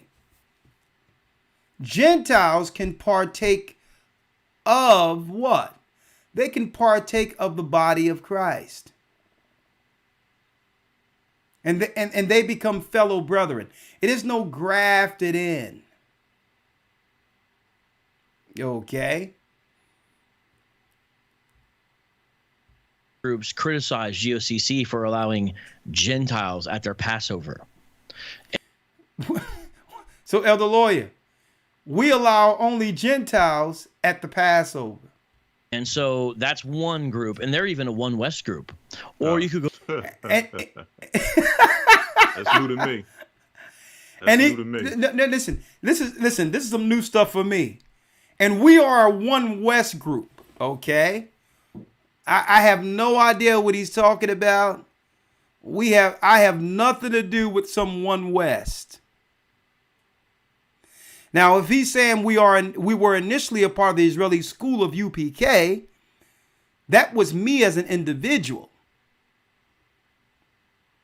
But he don't understand that there were decades between me in my early 20s as UPK and where we are as the Gathering of Christ Church now.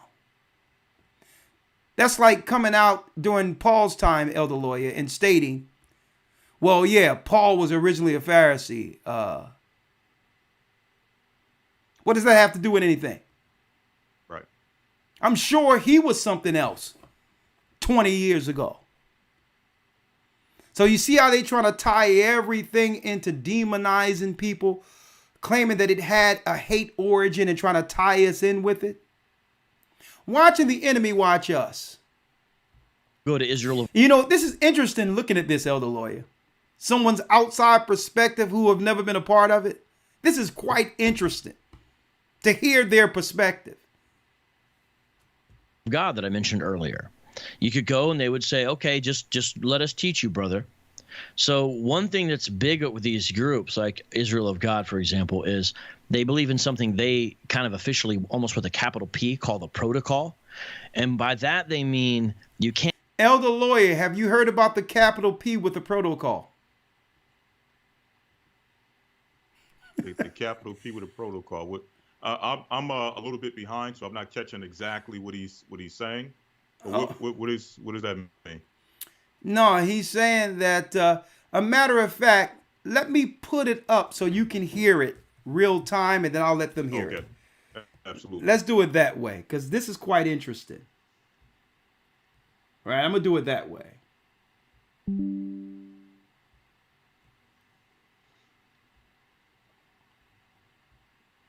Let me know if you can hear this, Elder Lawyer. Yes, sir. Is there a variety that's within there? Or is like if a white person came and said, I'd like to join the group, what does that look like? All right, so let's say you're Mike Winger and you say, I'm Mike Winger, I'm of European descent, right? You can hear it, Lawyer? Yeah. You could go Yep, to, lot of you say you said that, right? You could go to GOCC, Gathering of Christ Church. GOCC teaches you are a Gentile. You're not an Israelite like us. But Hold up. So the GOCC have a Gentile coming and says, hold up, brother. You're not an Israelite like us. But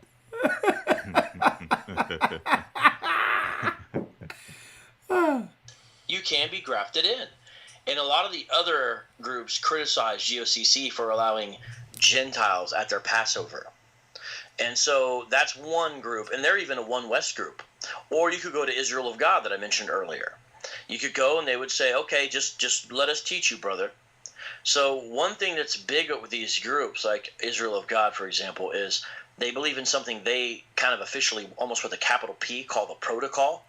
And by that they mean you can't go out of order. Kind of like we would hold well, I don't know about you, but certain Christians hold a complementarianism. They think there's an established order of creation. GOCC, or especially IOG, that's Israel of God, is big on there's a protocol. There's an order in God's creation. So a Gentile, that's how they would see you, that's how they see me as well, can only teach other Gentiles, can have no teaching authority over someone who's deemed an Israelite. Doesn't matter the... So you hear that, other lawyer? Yes, sir. That the GOCC say Gentiles can only teach Gentiles in the church.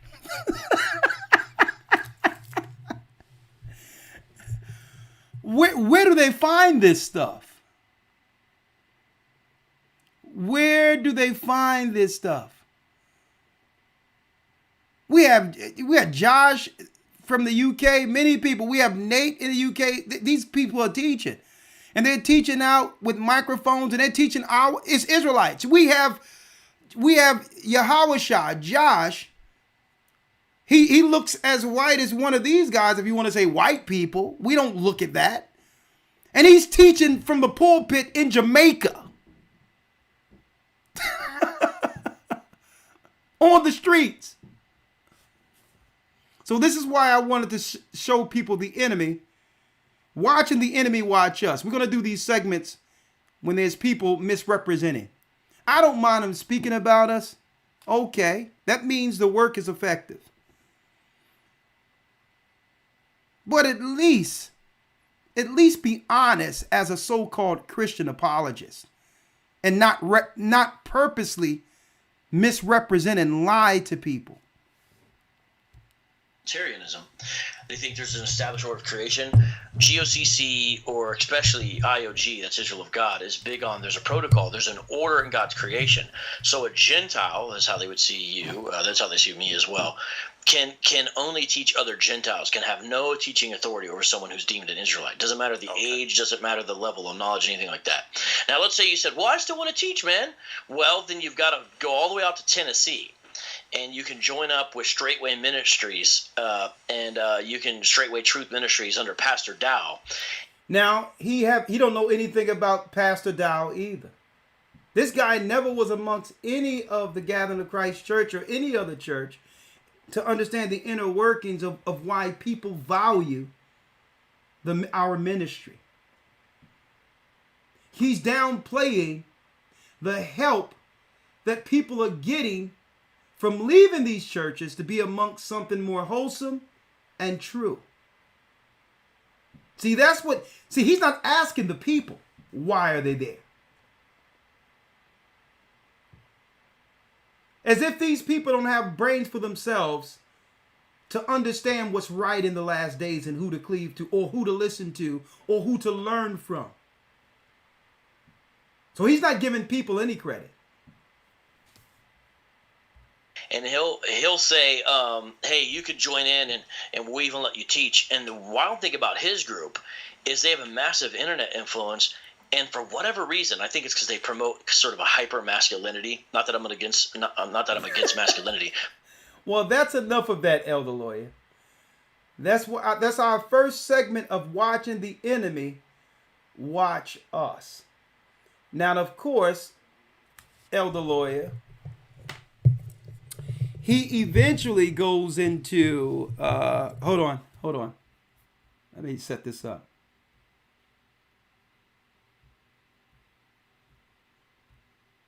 Okay, you there, Elder Lawyer?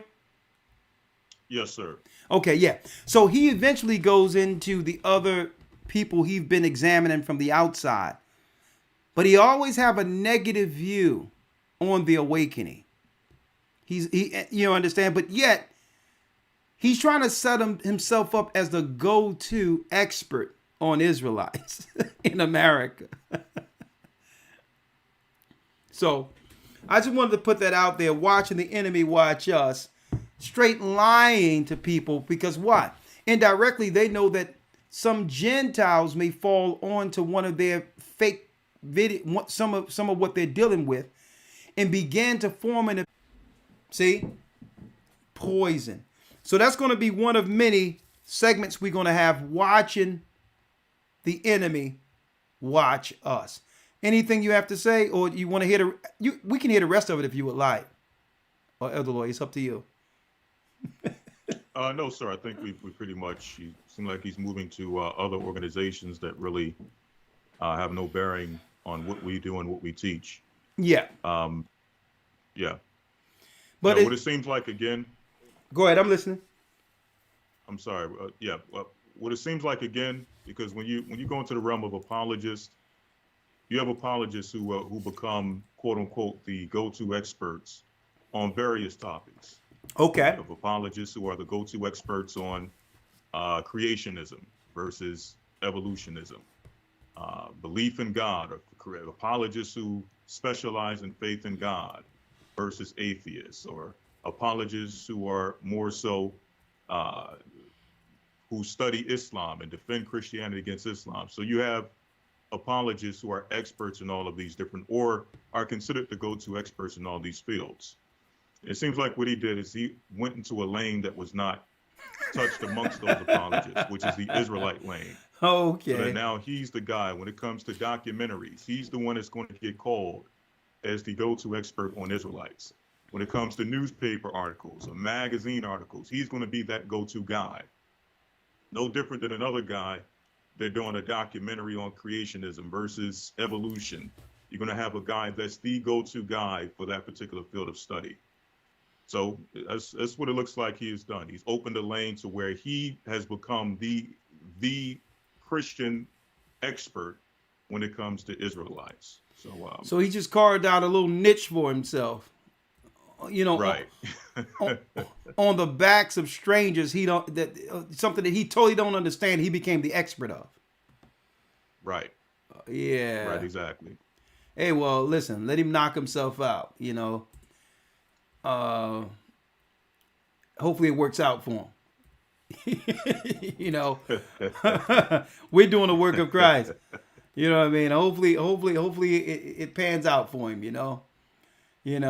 Because the last I seen him, before he pivoted to Israelites, before he found a lane for himself to misrepresent, 6 years ago, he had another lane. Attack in Texas, investigators chase leads overseas, and a slain gunman returns home. According to local media in Kansas City, Missouri, Nadir Sufi will be buried today. He's one of the two men that targeted that event that offended many Muslims by featuring cartoon images of the Prophet Muhammad. He was on Muslim extremists 6 years ago, Elder Lawyer. Hold up, let's go. And the feds are scouring the online contacts of the other gunman, Elton Simpson. They're especially focused on... See, look, the terrorists, some international terrorism going on. Junaid Hussain, a British hacker linked to ISIS and believed to be operating... Linked to ISIS? Syria. CNN's Kian Law is in Phoenix, where Sufi and Simpson shared an apartment. Good morning. They even knew where the terrorists shared an apartment. Good morning, Carol. We're learning much more about Elton Simpson, and I want you to take a look at this video. The video itself is innocuous. It is from 2012. It is a fundraiser, but we actually... He's saying he want McDonald's. Okay, he's saying he want a sandwich, but yet they're blocking him out and talking over him. He want a fish fillet with fries, but you'll never know. See Elton Simpson. We get a sense of his personality. We've been hearing all week that he's so mild-mannered, that he wasn't violent, that he was calm. You actually see it now. You can hear it in his voice. And we're also hearing the fortitude of his faith in this video clip. Take a listen. It recharges your iman as well. When you come together and you pray 5 times a day with the brothers, provides for you. One thing he said, Elder Lawyer, is that we pray 5 times a day with the brothers. A form of weaponry to go out into the real world and use that weaponry to shield you against the tricks of the shaitan. Damn, like he lost his lines. Now, friends say he converted to Islam while he was in high school to basically stay out of trouble. That's why his family supported him in his choices, that he continued to study Check it out, as he became an older man.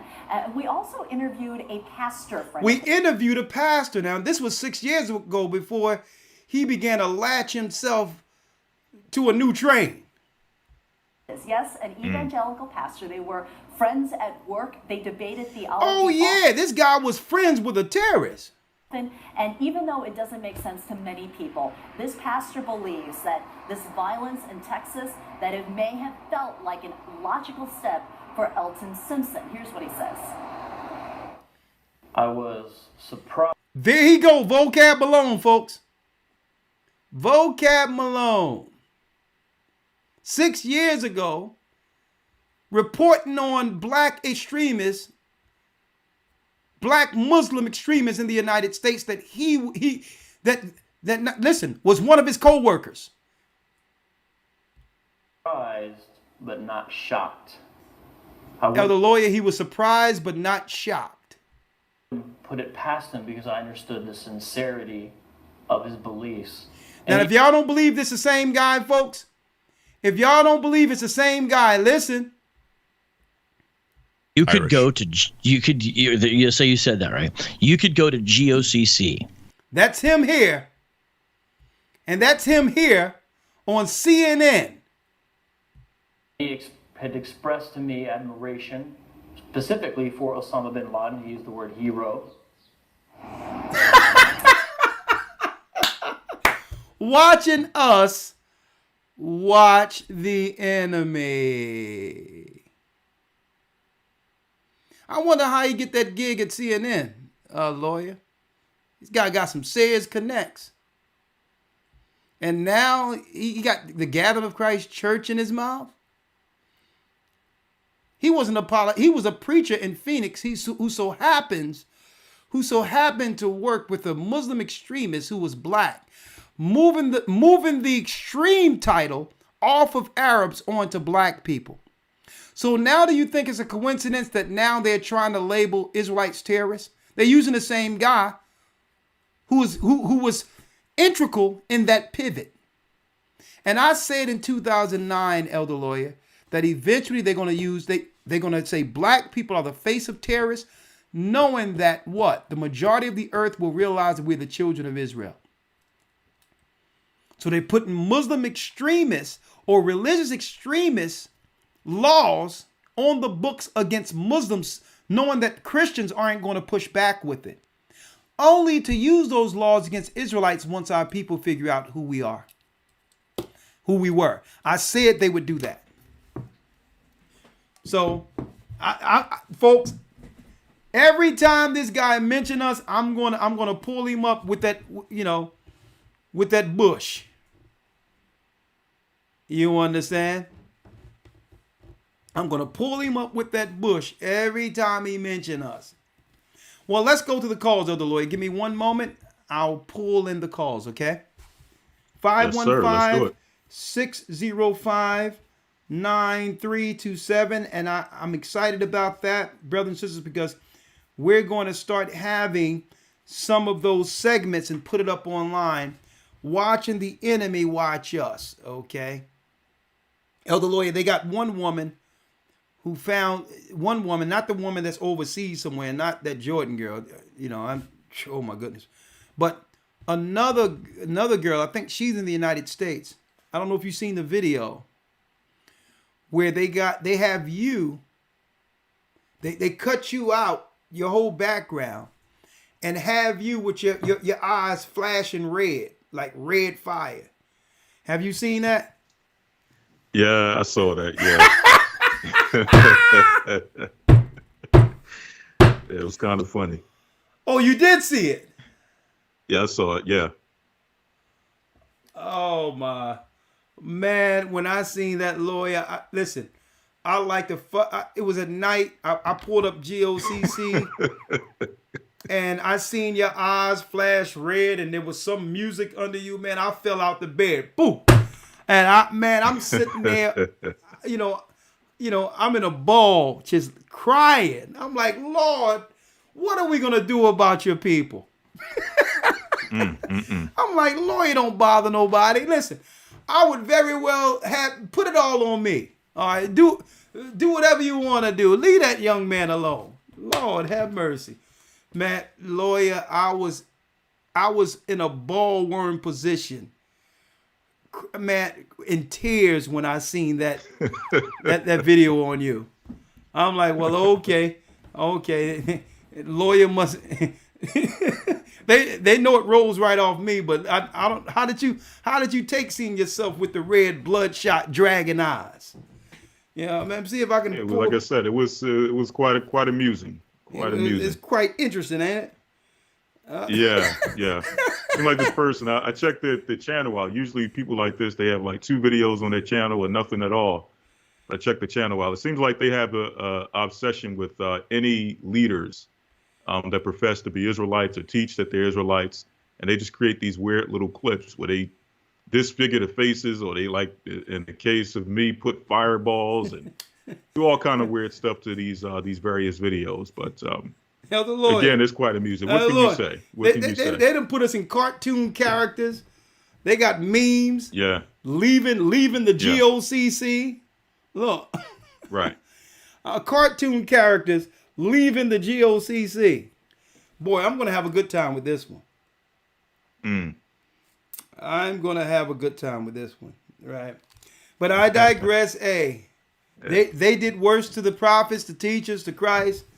Hey, we're going to do the work to the end and help our people through Jacob's trouble. Hold on, Elder Lawyer. Let me open up the call. All right. I'm going to see if I can connect the call while you're still there. Yes, sir. Lord, in the morning time. I'm like, leave that young man alone. He don't bother nobody. Lord, have mercy. He's just trying to serve our Lord and Savior. Let me get here. Hold on. And I have a few announcements I got to make in a moment, but let me call into the program. Blog Talk Radio. Welcome to Blog Talk Radio. Please hold and you will be able to listen to the show. Disaster leading to displacements. Breaking down what's exactly going on in the earth. And guess what? It seems like every event is leads to a new world order outcome. And that's what it seems like right now. And these people are being displaced. The waters are becoming poisoned based on everything I'm seeing here. And hey, We're in a war. Going down the line, Cora has a question. Yes, so Elder. I have a question about the Patreon. I went to Patreon today to look back at some previous videos, and like the first one, the one from last week, it said this video is not available. And then I went down a couple more, and everyone said this video is not available. But what's going on with Patreon on there? Okay, so some of why those videos are showing up on page. You said okay. Let me put you on hold, Cora, because there's a lot. Cora, make sure when I bring you in, you're in a room where there's no background noise, please. Let's see here. Let's see.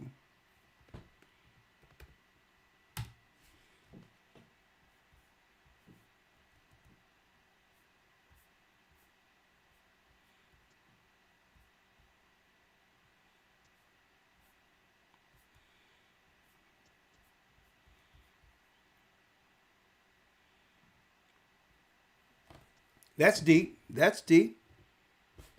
Hold on. I have to make a call. I must make a call.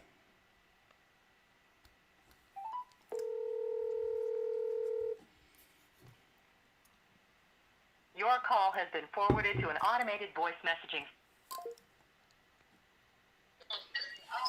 Shalom, I'm live in the broadcast. Happy Purim, young man. Yes, sir. Shalom, Elder. Is there any reason why some of our videos on Patreon is saying does not exist? Doesn't exist? I've never seen that before. All right, I need you to go there and look at that as soon as possible because Medical Mercenaries isn't there and other videos aren't there, even though it might be in response to what some of the callers are saying. But I need you to look into why those videos doesn't exist as soon as possible. Yes, sir. All right, shalom. All right, shalom. Shalom. We right on that because that's Medical Mercenaries was one of those bomb videos breaking down some of the predictive programming. And Lord, last week on Patreon, it was on fire. I'll tell you that.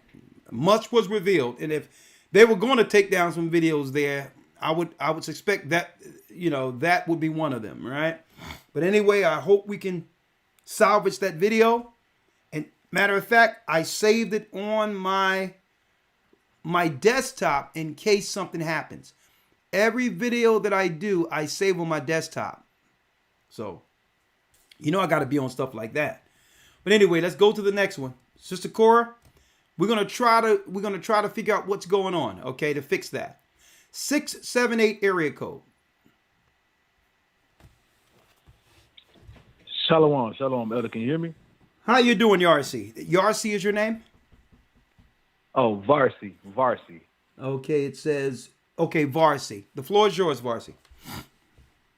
Yeah, I just want to say shalom to you, Elder Ricard. Shalom to Elder Lawyer. Shalom. I want to all praise to the Most High. Thank you. All praise to what you brothers do. It's a blessing. It truly is.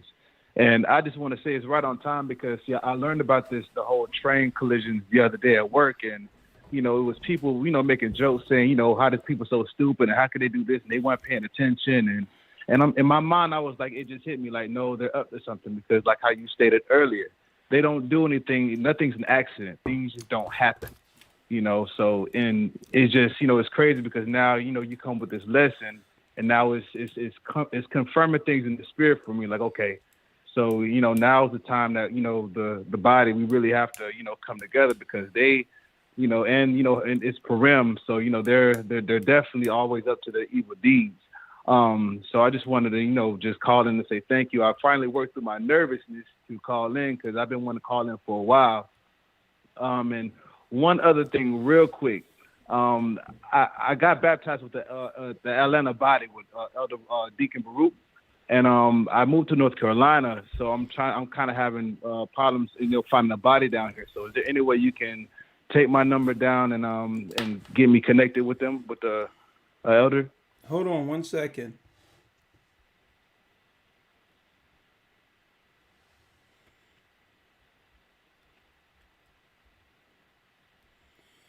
Okay, your name Vardy, right? Varsi. Oh, yeah, Varsi. Okay. Varci. All right, 1 second. What part of North Carolina are you in? What part? I'm in Mooresville. Okay. Your name is Varsi. Yes.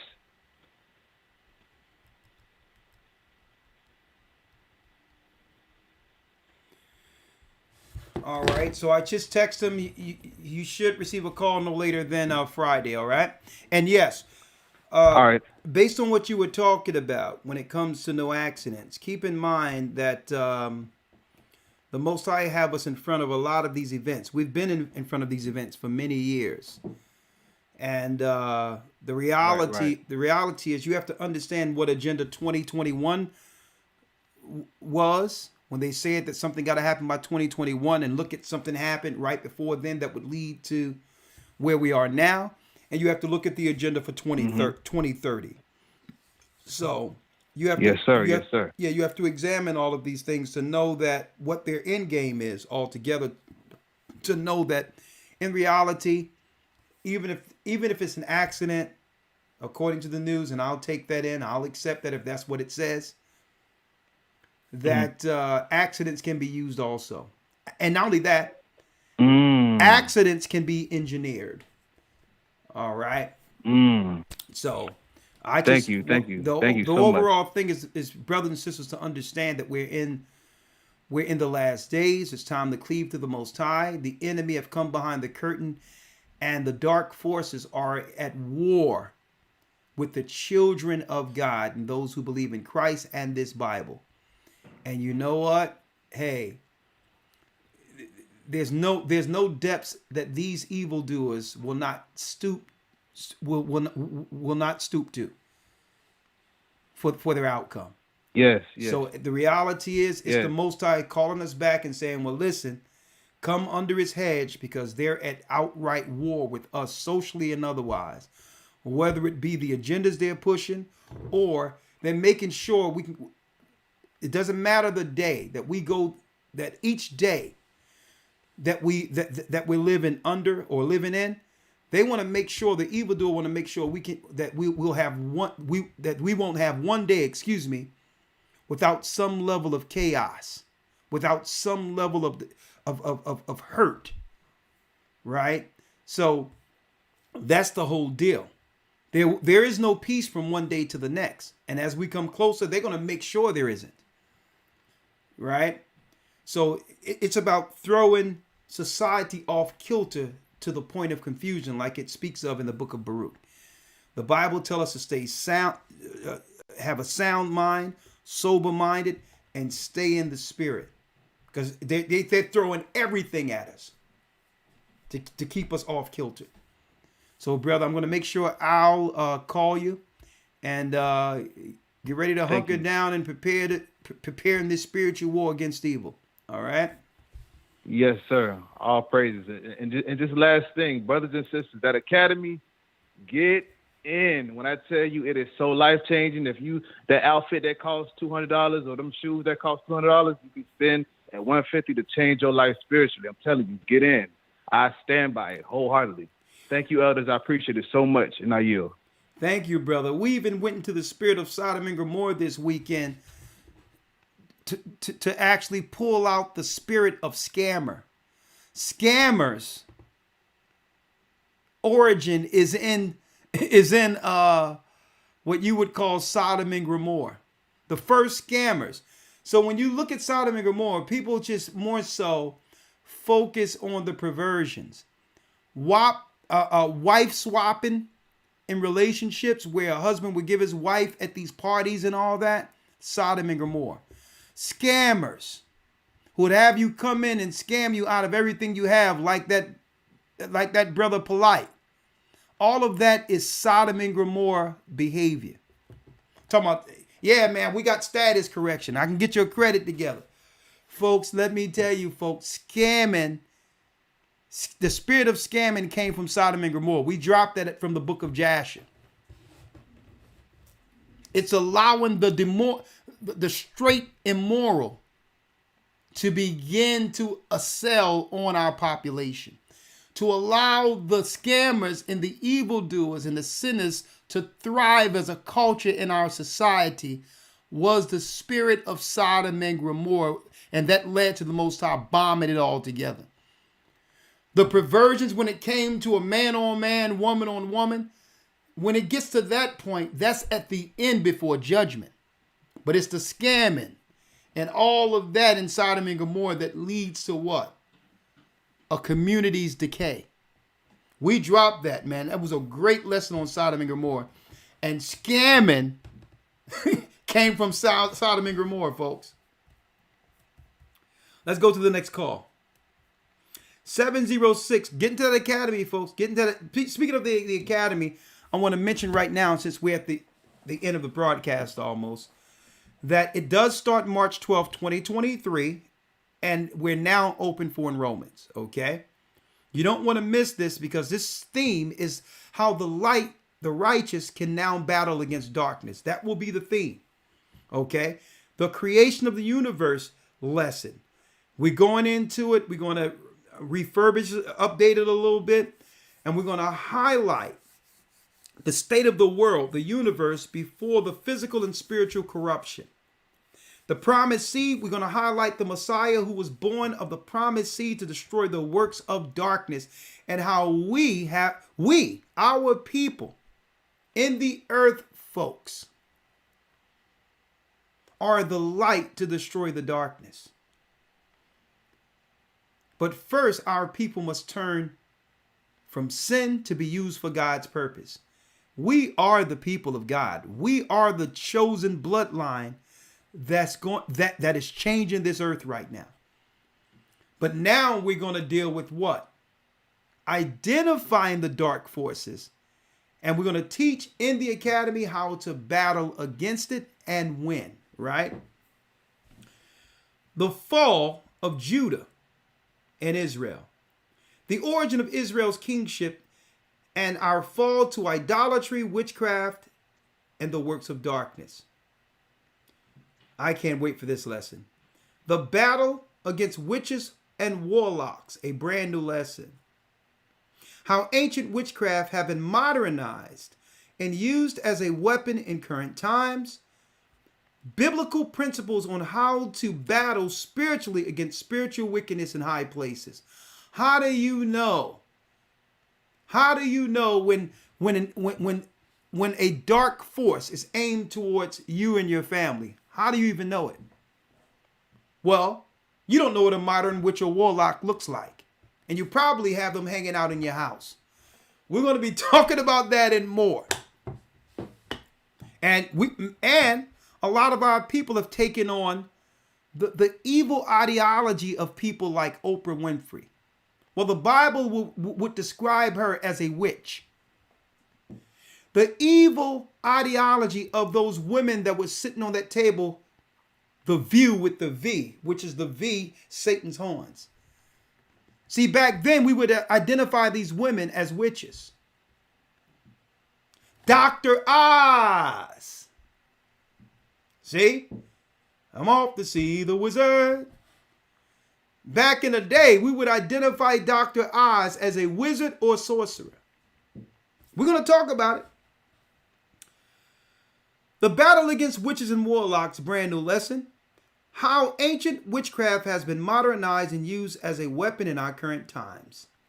And how do you identify witches and warlocks, potions, and or poisons? Oh, yeah. Battling spiritual wickedness in high places, in political positions. We're going to talk about that. And the divide between man and woman, part 2, roundtable discussion, discussing the various levels of social engineering and propaganda that has been used to separate and destroy the oldest institution established by God, family. Roundtable international discussion, part 2. You don't want to miss this, the divide between man and woman. This academy will outdo the rest, I guarantee, and all of them are on a level. Go to historytimes.org. I'll see you there March 12th. Thank you. Let's go to the next call. Farah. Farah. Shalom, Elder. How you doing, Farah? Shalom and happy Purim. Thank you. Same to you. I'm here in Baltimore. We on our second water scare. About 3 months ago, we had an infection in the water. And just yesterday, supposed to have been a main break, a water main break. And now they're saying you under ball restriction. I don't understand how you have a water main break and then it's infected. But yeah, and then my family live out in Mississippi, so I try to let them know, don't drink the water or to do something, get some filters or something. And the next thing I'm looking at is the lights. They're going to be messing with the lights soon. You mean the electric, the grid? Yep. Yeah. Well, we have to keep our eye on that and make sure there's a backup supply of generators and get small generators for our home to work our devices in order to contact people. Even if your house is off the grid for a second, there's small generators one could buy to make sure your devices are working. All right. You want to make sure your communication is still intact. And you want to make sure that if you have internet and all these other things to communicate, you can still plug that to an alternative source. All right. And let me ask you, when they said something, when they put out the scare for the water, what did you do exactly to continue to make sure that there was running water in the home, making sure that you had clean water to cook? What exactly did you do in that emergency when they stated when the scare came? Well, Elder, I've been listening to you for a very long time, so you already know I got my backups for my lights. I got my water filters, my Berkey water filters. There you and go. My husband is not in the faith, but God has blessed me because whatever I ask him, he'll try to do it. Whether he believes that it's the truth or not, he'll still try to do it. So whatever he tells me to do, I do. Well, in the state of an emergency, once he see the benefit of you listening, I'm sure that have some type of effect. When an emergency happened like that, and you already have a backup to make sure his water's clean, that must have some impact there, right? Some people, I don't know the mentality of some people. They love you, but they still don't have a certain respect for your knowledge. Well, this ain't knowledge. We're talking about survival here. We're talking about you making sure he drink clean water in a state of an emergency. He had to at least see that as a benefit, right? I try to make him understand that, Elder, but he's 77 years old, and I guess he feels like he don't have much time left, so it just is what it is. Okay. So I can only let him see my faith. I can't, make him get any more faith. I can only show him my faith. But I went to get the taxes done yesterday, Monday, and one time last year when we went to get the taxes done, a black car came missed us like like a second.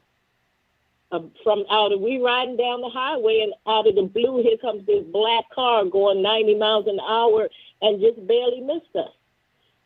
Well, I'm glad you're okay. I'm glad you're okay.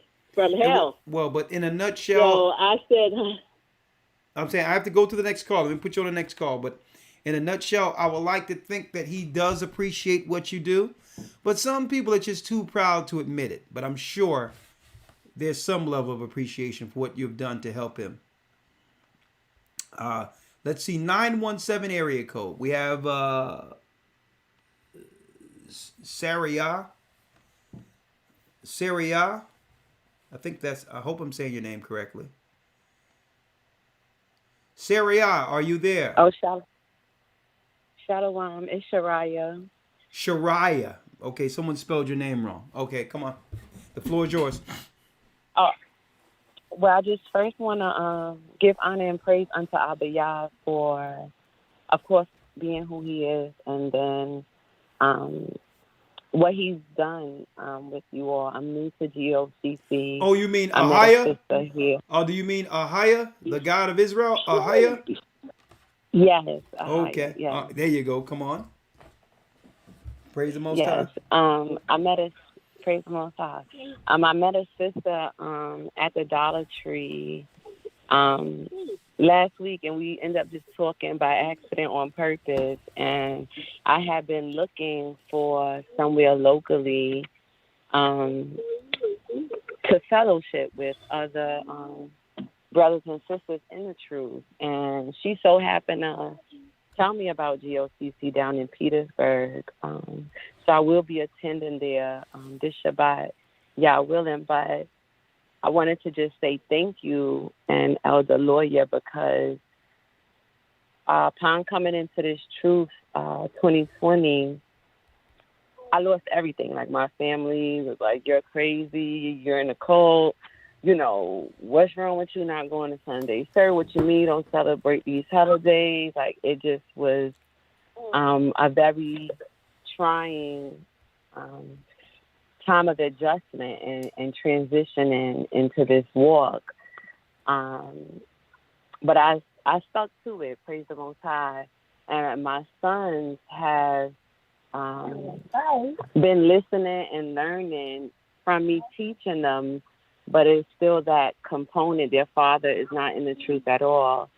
So it's really difficult. But upon coming across you guys through that sister, my sons have become very excited and more, I would say, solidified in their belief and their identity as Hebrew Israelite sons of Ahia.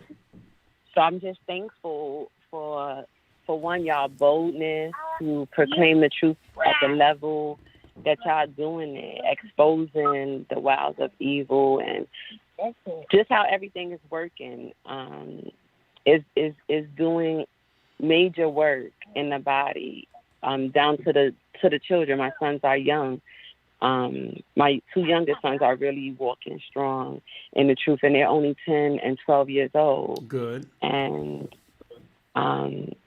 sticking to the dietary. Their father, cooked pork in the house the other day, and my son was like, I ain't eat, and I was just really thankful,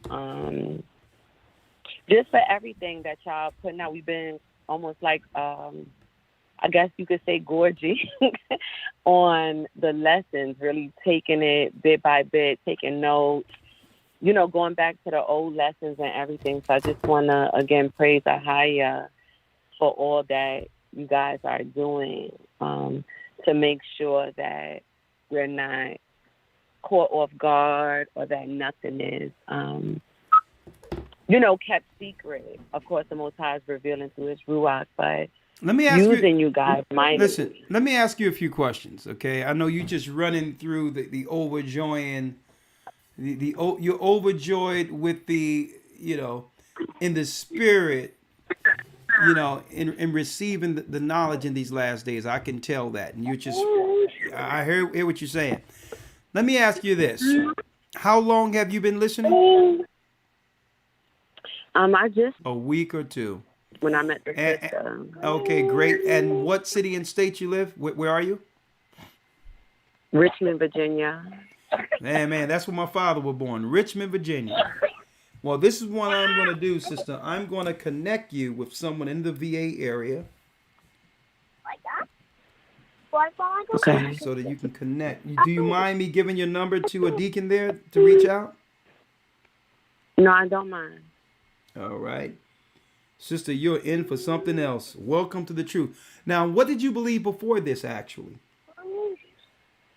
I just had got into Christianity several years back, about 2017. And then March 2020, I just heard this voice calling me out of the church. And I started having these visions and dreams and stuff like that. And January of 2021 is when I first started really like seeking it out like this. Okay. I'm happy for you, sister. Sister, I'm very happy for you. I'm very happy. There's not too many people out there who, when they hear the voice in the Christian church, take heed. They become more comfortable or complacent. And as bold as you think we are in doing this, and it takes a level of boldness and courage to do so, it takes some boldness and courage to walk out of the norm into a total unknown through faith to see what you're seeing right now. So your baby got a lot of activity there, a lot of. Let me tell you, while I was speaking with you, I had a deacon. I gave a deacon your number. They're going to call you before tomorrow or tomorrow morning. Okay. And please listen to what they tell you to do. Connect with them and ask questions. I need you to ask questions on when it comes to my children. You know what I mean? And the medical apparatus and all that. What like give me some direction on what I need to do for my children according to God when it comes to that. If you write a lot of things, write your questions down and get them ready. I just texted brother while I was on the phone with you, and he'll answer those for you. Okay. Praise the Most High. There's things I can't say here. You're welcome. Bless you. Welcome to the body. Oh, there it is. Oh.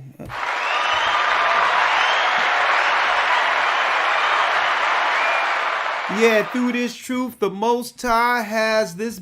He have us, boy. We're giving the enemies left hook, uppercuts, and body shots. Okay. And praise the Most High. And they're coming to this truth. Hey, folks, I get so elated. It tell you the angels rejoice when one comes to the knowledge of this truth. The angels rejoice. So everything we're doing in this work, even through all the good, bad, and attacks that happens, at the end of the day, the Most High always reveal to us and remind us continually.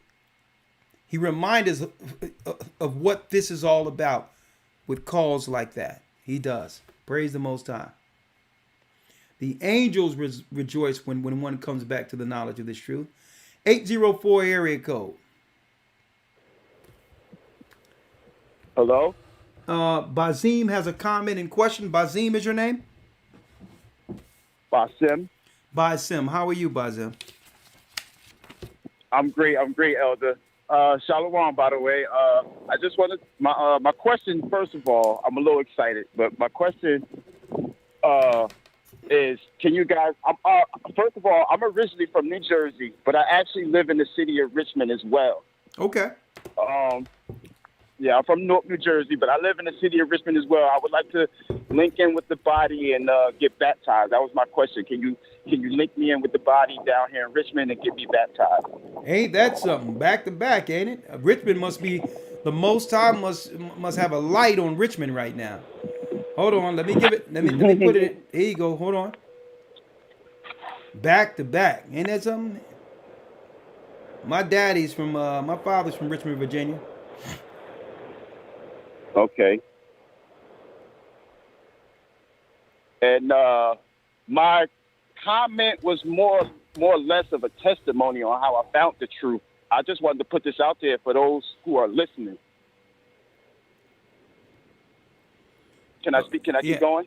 My father was I think he was born in Newport. He was born in Newport News and raised in Richmond. But go on.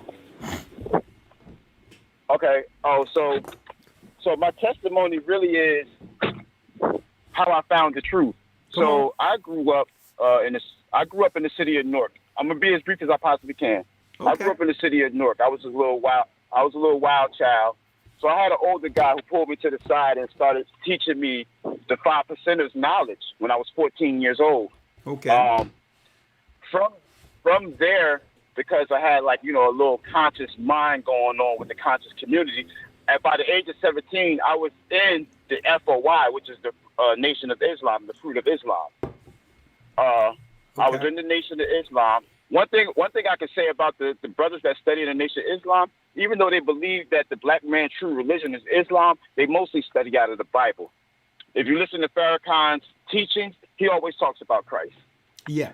But from there, I went ahead and I took my Shahada and I started doing the Salats 5 times a day, and I became a full-fledged Muslim on the, the Sunni Muslim. Okay. So one day, I'm having a conversation with a conscious brother who doesn't believe in God at all. He's a whole atheist. So we're having this conversation about black people and our kingship and how we was once kings and queens. So he goes, yeah, we all know that, but how did black people fall? So I started to research our fall, and that's when I ran across the Gathering of Christ Church. And I knew it was true, and this was about 7 years ago. Honestly, it's a blessing that I actually get a chance to speak to you guys because I've called numerous of times and never got through.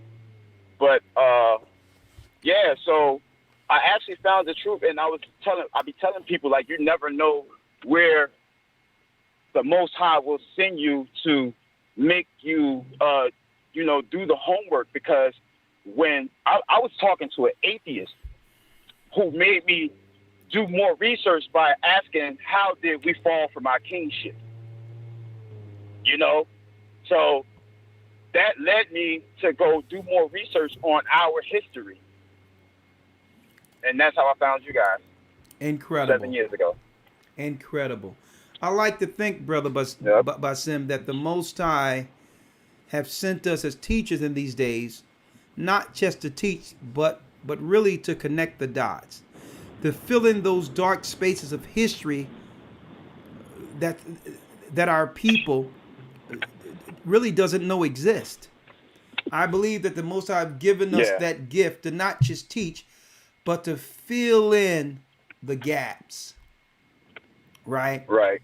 And, I thank the Most High when I hear things like this as a testimony to the word that the Most High have allowed us to put out there, because really, believe it or not, a lot what we teach is really confirming what people, brothers and sisters, thought all along, but had no proof of it. Right? We knew that there was a missing component that the government and school and religion was keeping away from us.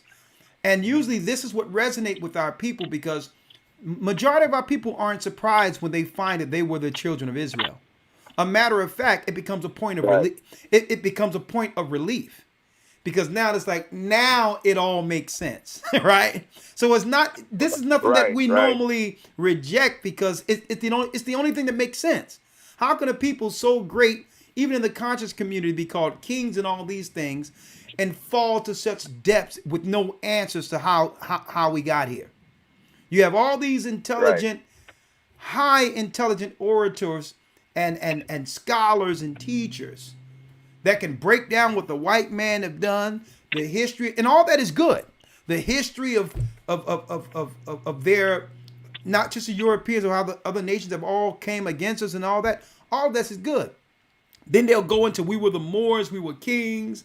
They had the Church of Gods and Earth, 5%, kicking all this knowledge, but no one can state, okay, if we had all this knowledge, how is it that all nations are more powerful than our people presently?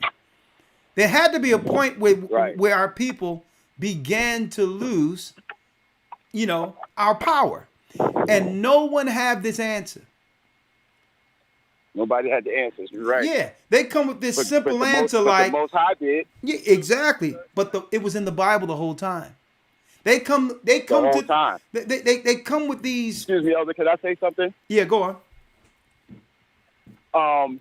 So speaking of it being in the Bible the whole time, that's how I was able to recognize truth, because when I studied with the Nation of Islam, these brothers, they real serious about studying. Yeah.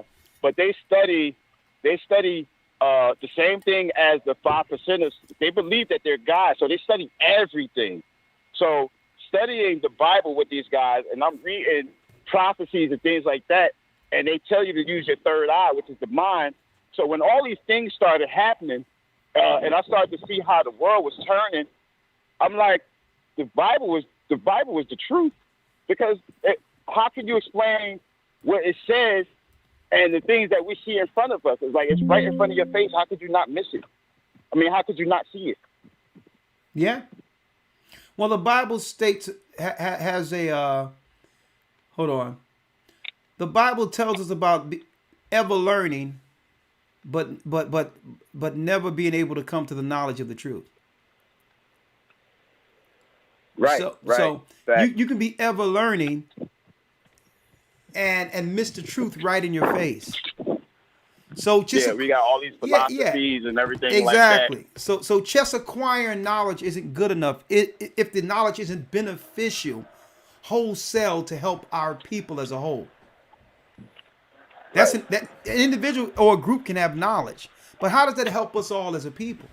What we're teaching according to this Bible helps everyone.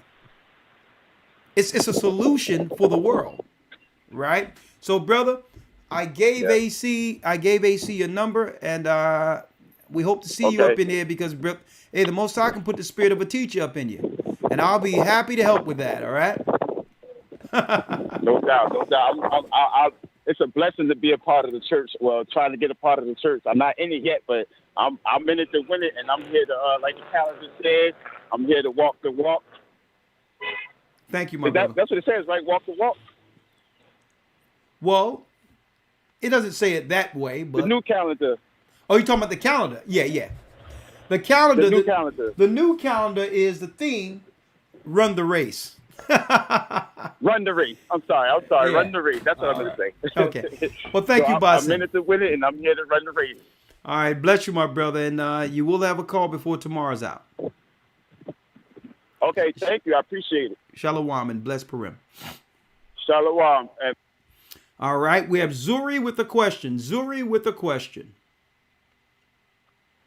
Hi. Shalom, Elder. How are you? Shalom. Shalom. I just want to say I really appreciate you and everything you've done for all of us. I do have a question. Yes. We're seeing everything in the news, and I've been keep being updated with it. And since Passover will be next month in Cleveland, would that affect our trip up there, or will it be safe to go? Yeah. Well, I'm glad you asked the question. I think you've come in late. When the broadcast began, I made an announcement that we made sure we contact the convention center so that they can do independent testing with the EPA reports and the independent report on whether or not the convention would be safe for thousands of our church members going into Cleveland. They came back Correct. They reported back 2 days later with a full detailed clean bill of health for us to go, because keep in mind, and they made sure they let us know that in Cleveland, the water don't run into the Cleveland water supply from the Ohio River, but the Erie Lake is the water supply for Cleveland. And they've tested, everything is fine there, and we have people in Cleveland making sure they do the independent testing who are a part of the body. But everything we have, all the tests we have so far and the information back is that the water source that's from the other side of Ohio haven't reached into Cleveland, and it's a different water supply altogether. So there's nothing to worry about. Okay. That was the first thing we were on when we heard. Yeah, of course. There's no way we're going to allow it's not a coincidence it's happening there. Oh, right? Yeah. It's not a coincidence. They know all of us are coming. Sister, listen to how eerie this is. 70 AD, Nero burned 7 areas in Rome and blamed it on our people in Jerusalem, in Palestine. I need you to check that out. Yeah. Right? And then, 70 AD, it led to them doing what? Putting armies, blaming the black Christians for burning Rome.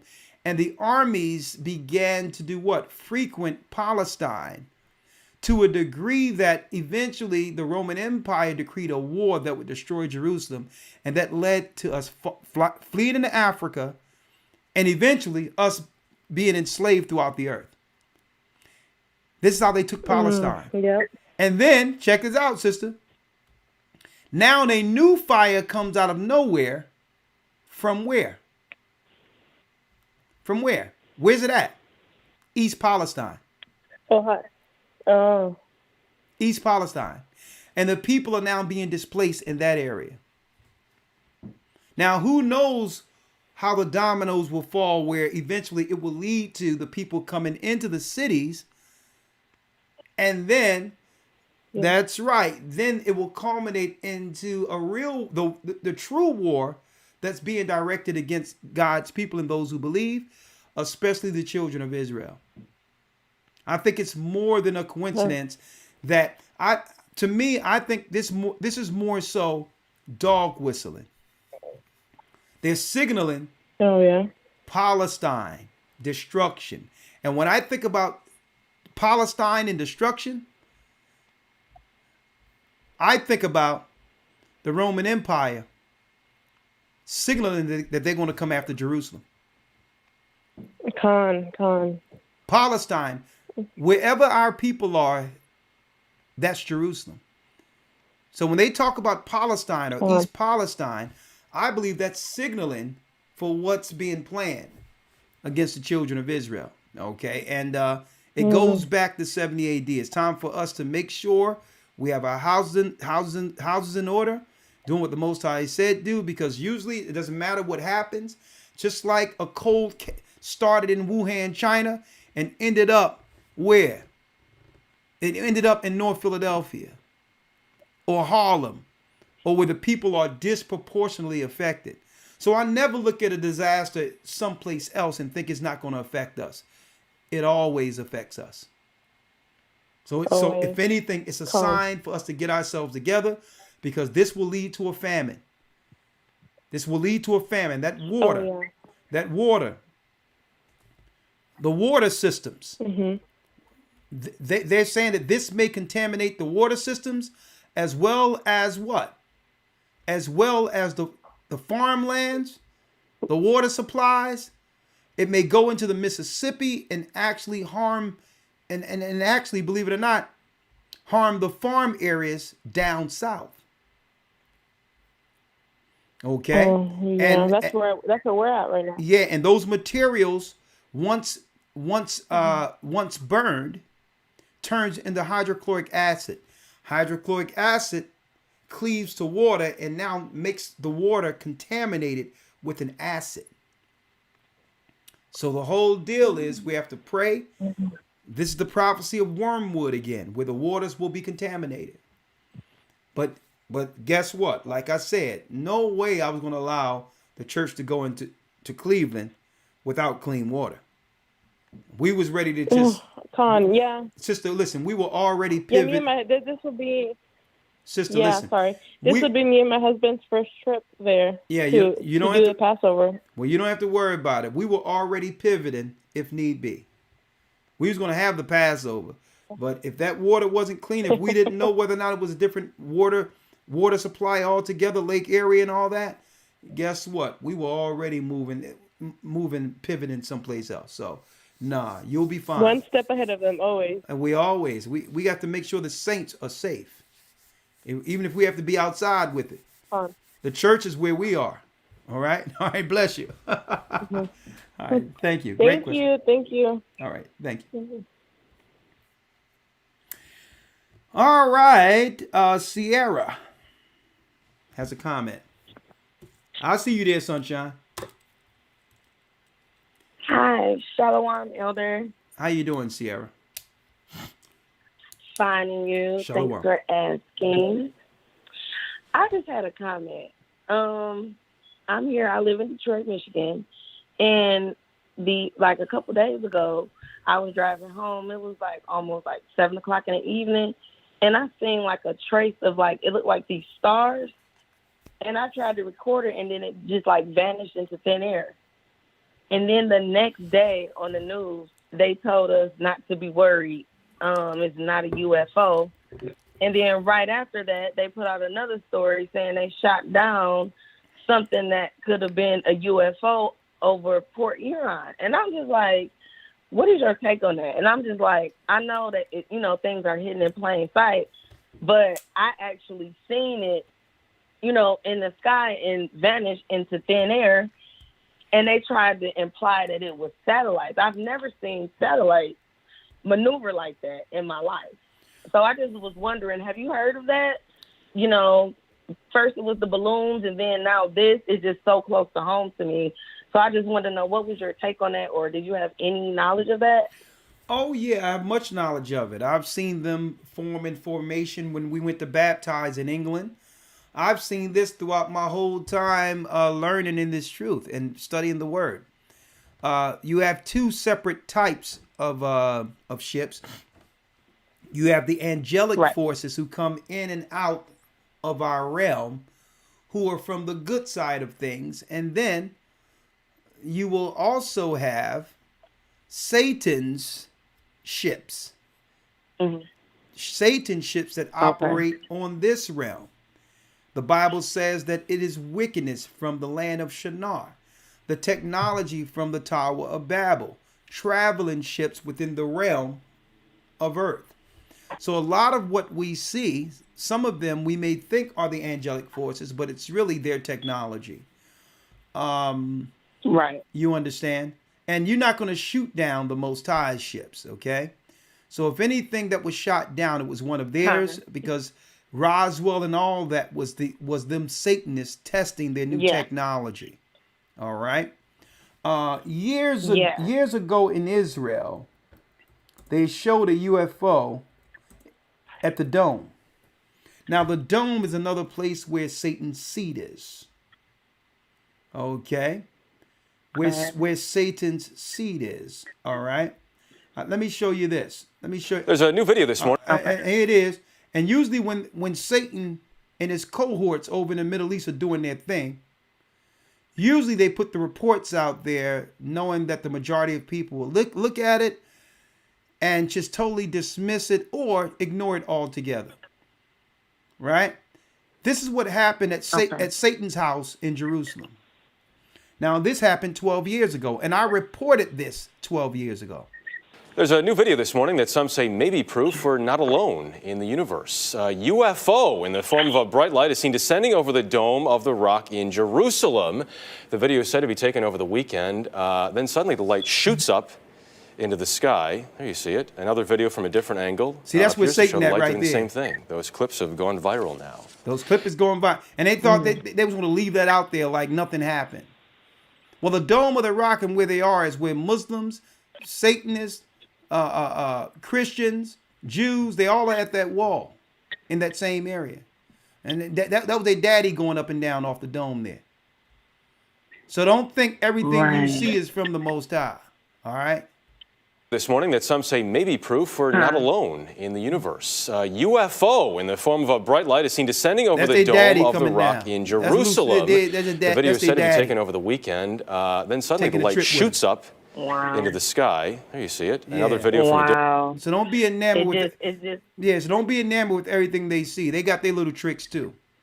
All right. So but believe it or not, believe it or not, I've noticed when I knew that they were the angels, when they came into formation after we were baptizing in England, it was no doubt what they were. Mm-hmm. We all got out of the car and seen them. It was if they were celebrating us baptizing. That's fine. So we have the good forces working with us. Have you ever been in the academy where I went into the UFOs in the War of the Gods? Yeah, I've been in several. I probably can't even count. I've probably been in like 7 or 8. I just missed this last one, but I'm going to be in the next one. I'm going to tell you. Well, sister, this is what I'm going to do for you. I'm going to break down the UFOs in the next academy. I'm going to take 1 week out of it and break down the UFOs so you can notice the difference. The ones that Satan have made in this earth and the ones that were with us from the beginning and led us out of Egypt. I'm going to put that in the academy. And I do notice that you are correct. They said the one they shot down. But the other ones that went in formation and light that only came out during night, it's like they came, they were going up and they just disappeared into portals. Like they, those. there's no trace of them or nothing. Well, sister, There's no trace of them or nothing. the ones you've seen in formation and went in portals, those are usually the angels of God. But I'm going to show you the difference. I'm going to show you the difference in the next academy. I'm shocked you don't remember me, Elder. I've been called in multiple times. I've been in multiple academies. I used to call in about the shirts for my husband because I love the GOCC apparel. I'm shocked you don't remember. I just kind of fall back because I like people to get an opportunity to have a chance to speak on the broadcast because I've been in Patreon. I've been in several, academies. Thank you, Sierra. Thank you.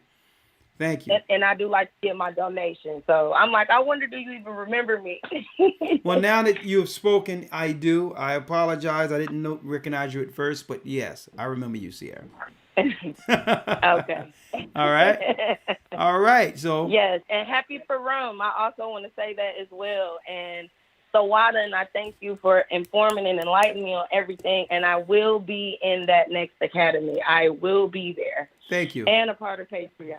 Thank you. Well, thank you, sister. And I found out what the issue was with Patreon.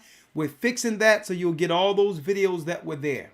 All right. So don't worry about it. I got right on it. I had my phone working. I was hitting it. No, y'all can't take away those videos now. I thought the devil got in, but that's something we can fix. Patreon will be fixed and you have access to those videos.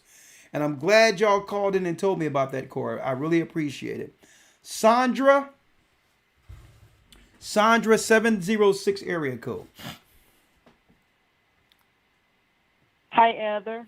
How are you? Good. Elder, I'm calling again about the baptism. I'm sorry I keep bothering you, but this is my third time calling. I really want to get baptized. This don't make no sense. What city and state again? I am in Rennes, Georgia.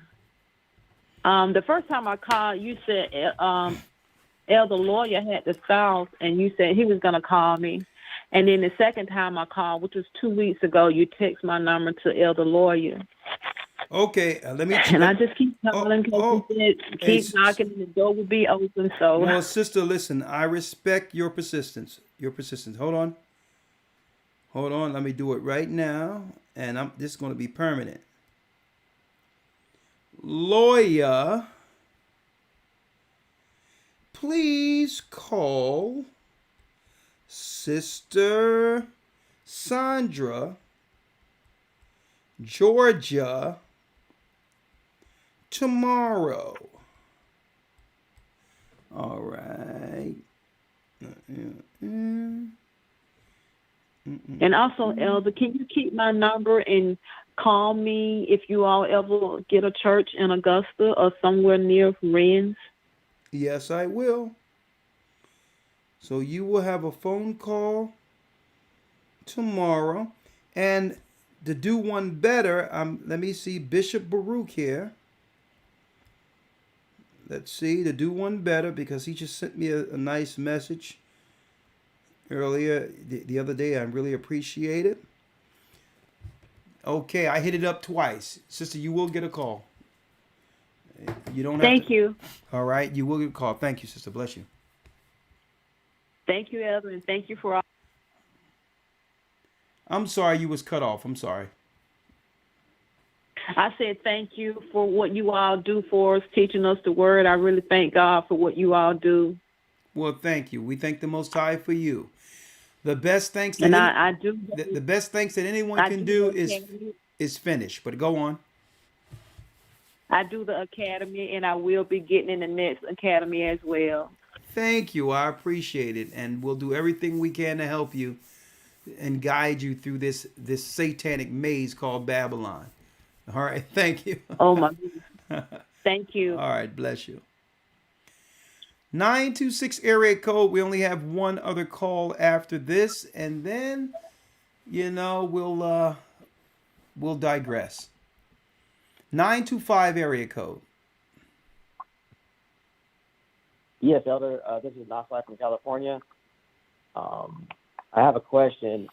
Can you recommend any books, historical books, for for Mexicans or the tribe of Issachar?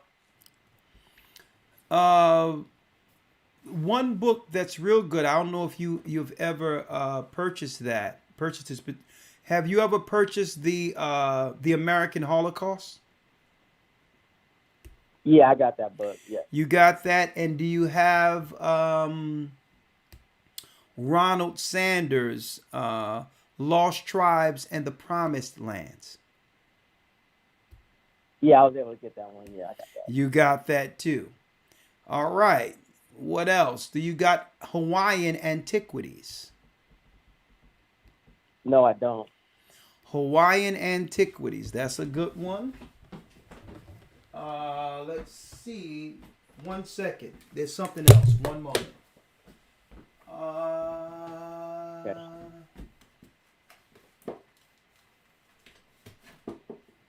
Let's see. 1 second.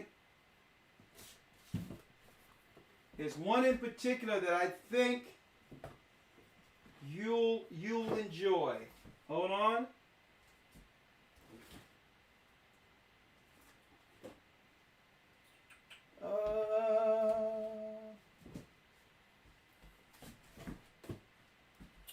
Let's see.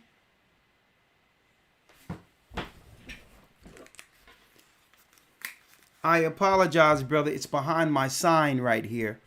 But there's another book that breaks down the 12 tribes being found in 1853 by the pastors who came over from Europe, who realized the indigenous people here were actually Israelites, including the Mexicans. There's another thing that, I'll tell you what, I'm going to put those books aside me, and I'm going to make sure we're going to do a concentrated lesson on the 10 tribes, that the indigenous people that were here. And I'm going to give you those books and resources. So I'll make sure I'll have it because they're behind me. I don't feel like looking through these books right now. I'm about to go to sleep. Okay. So if you can, since you reminded me, I'll guarantee you, just like I took these books and put it in front of me, I'll get a few of those books and put it in front of me and give you some reading that can connect the Issacharites or the Mexicans to the indigenous tribes, or to the lost tribes of Israel. I'll give you more on that, and I'll put them here so I don't forget them, and give you those as sources. Okay. Okay. I appreciate it. I'm welcome, my brother. So I take it you're Issachar. Yes, Elder. All right, my brother. So hey, I'll make sure I do my due diligence to give you some more resources. All right. All right. Thank you. Bless you. All right, Sunshine. 2 minutes. I gotta eat. Hi. Hello. Let it roll. Come on, young lady. Okay. Shalom. Hi, elders. Hi, shalom. First and foremost, happy Purim. Happy Purim. Hello. Happy Purim. All right. Hi. Happy Purim. Oh, okay. Elders, wow. Coincidence indeed. From one woe to the next, we see convenient, neatly packed scenarios that result in coincidence or coercion that result in us accepting the destruction that's aimed at us as normal. And if it isn't like a train neatly packed with specific chemicals to conveniently crash and burn and explode in targeted areas, even to make the greatest impact on food and natural resources and human health and the air we breathe, then it is a worldwide driven medical catastrophe that was recently pushed as the cause that would so-called help us, but really pressure us into this safety from financial distresses from the job being lost, or prevent health distresses from the uncommon cold. If all decided to take this popular prescribed solution, so no questions asked. But the problems of a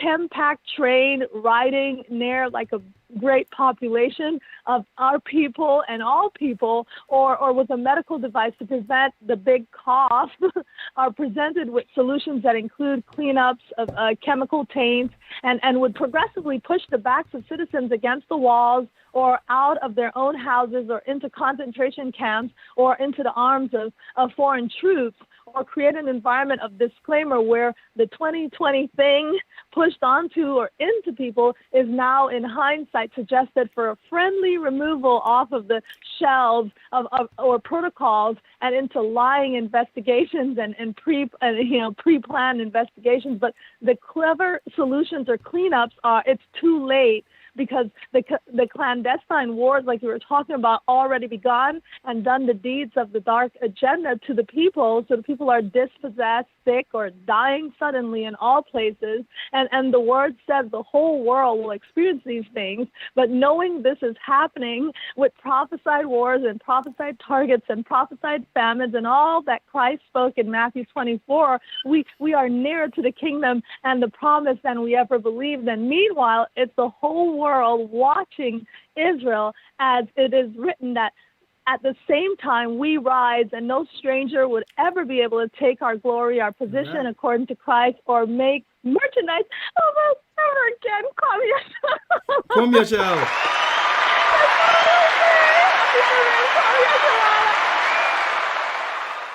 You know what? I think Sunshine did record time this evening.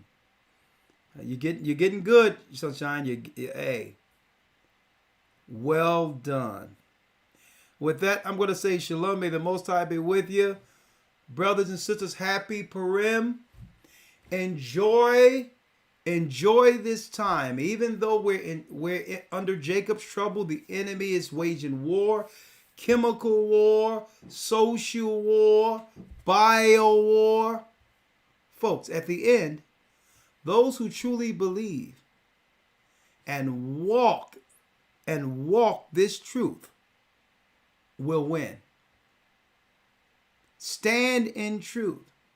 Stand in God's law. Believe in Christ. Love one another while there's time. Doesn't matter what the enemy tries. He can throw anything he wants at the wall. He can cause all these issues where planes are going off, bio wars, chemtrails in the sky. But folks, it doesn't matter. At the end, we win. Who are we? We're the children of Israel. Happy Purim. And we're back. With that, stay prayed up. Sin not. We will soon see Zion. And I hope you all will, that's right, enroll in our next Hebrew and Bible Academy. Go to historytimes.org. Shalom. The Most High God is calling back Israel. Thank you, Elder Lawyer, and happy Purim. Yes, sir. Shalom and happy Purim. Shalom. Thanks for the help. Thank you, elders, bishops, deacons, all the family within the work. Let's get it. Shalom. Good night. Ahai's calling back Israel. Whoa.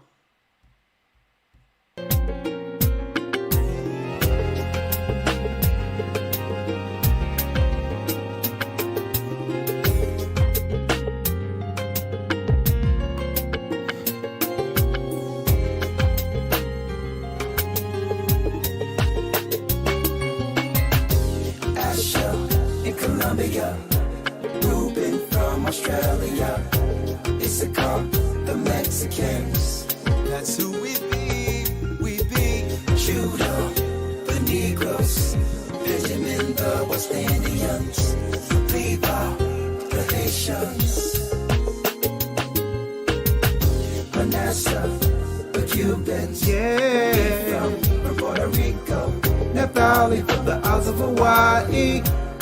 The Lord is calling back Israel. From Panama, yeah, from North America. American Indians, Simeon. Good night. Happy Purim. Our highest gathering is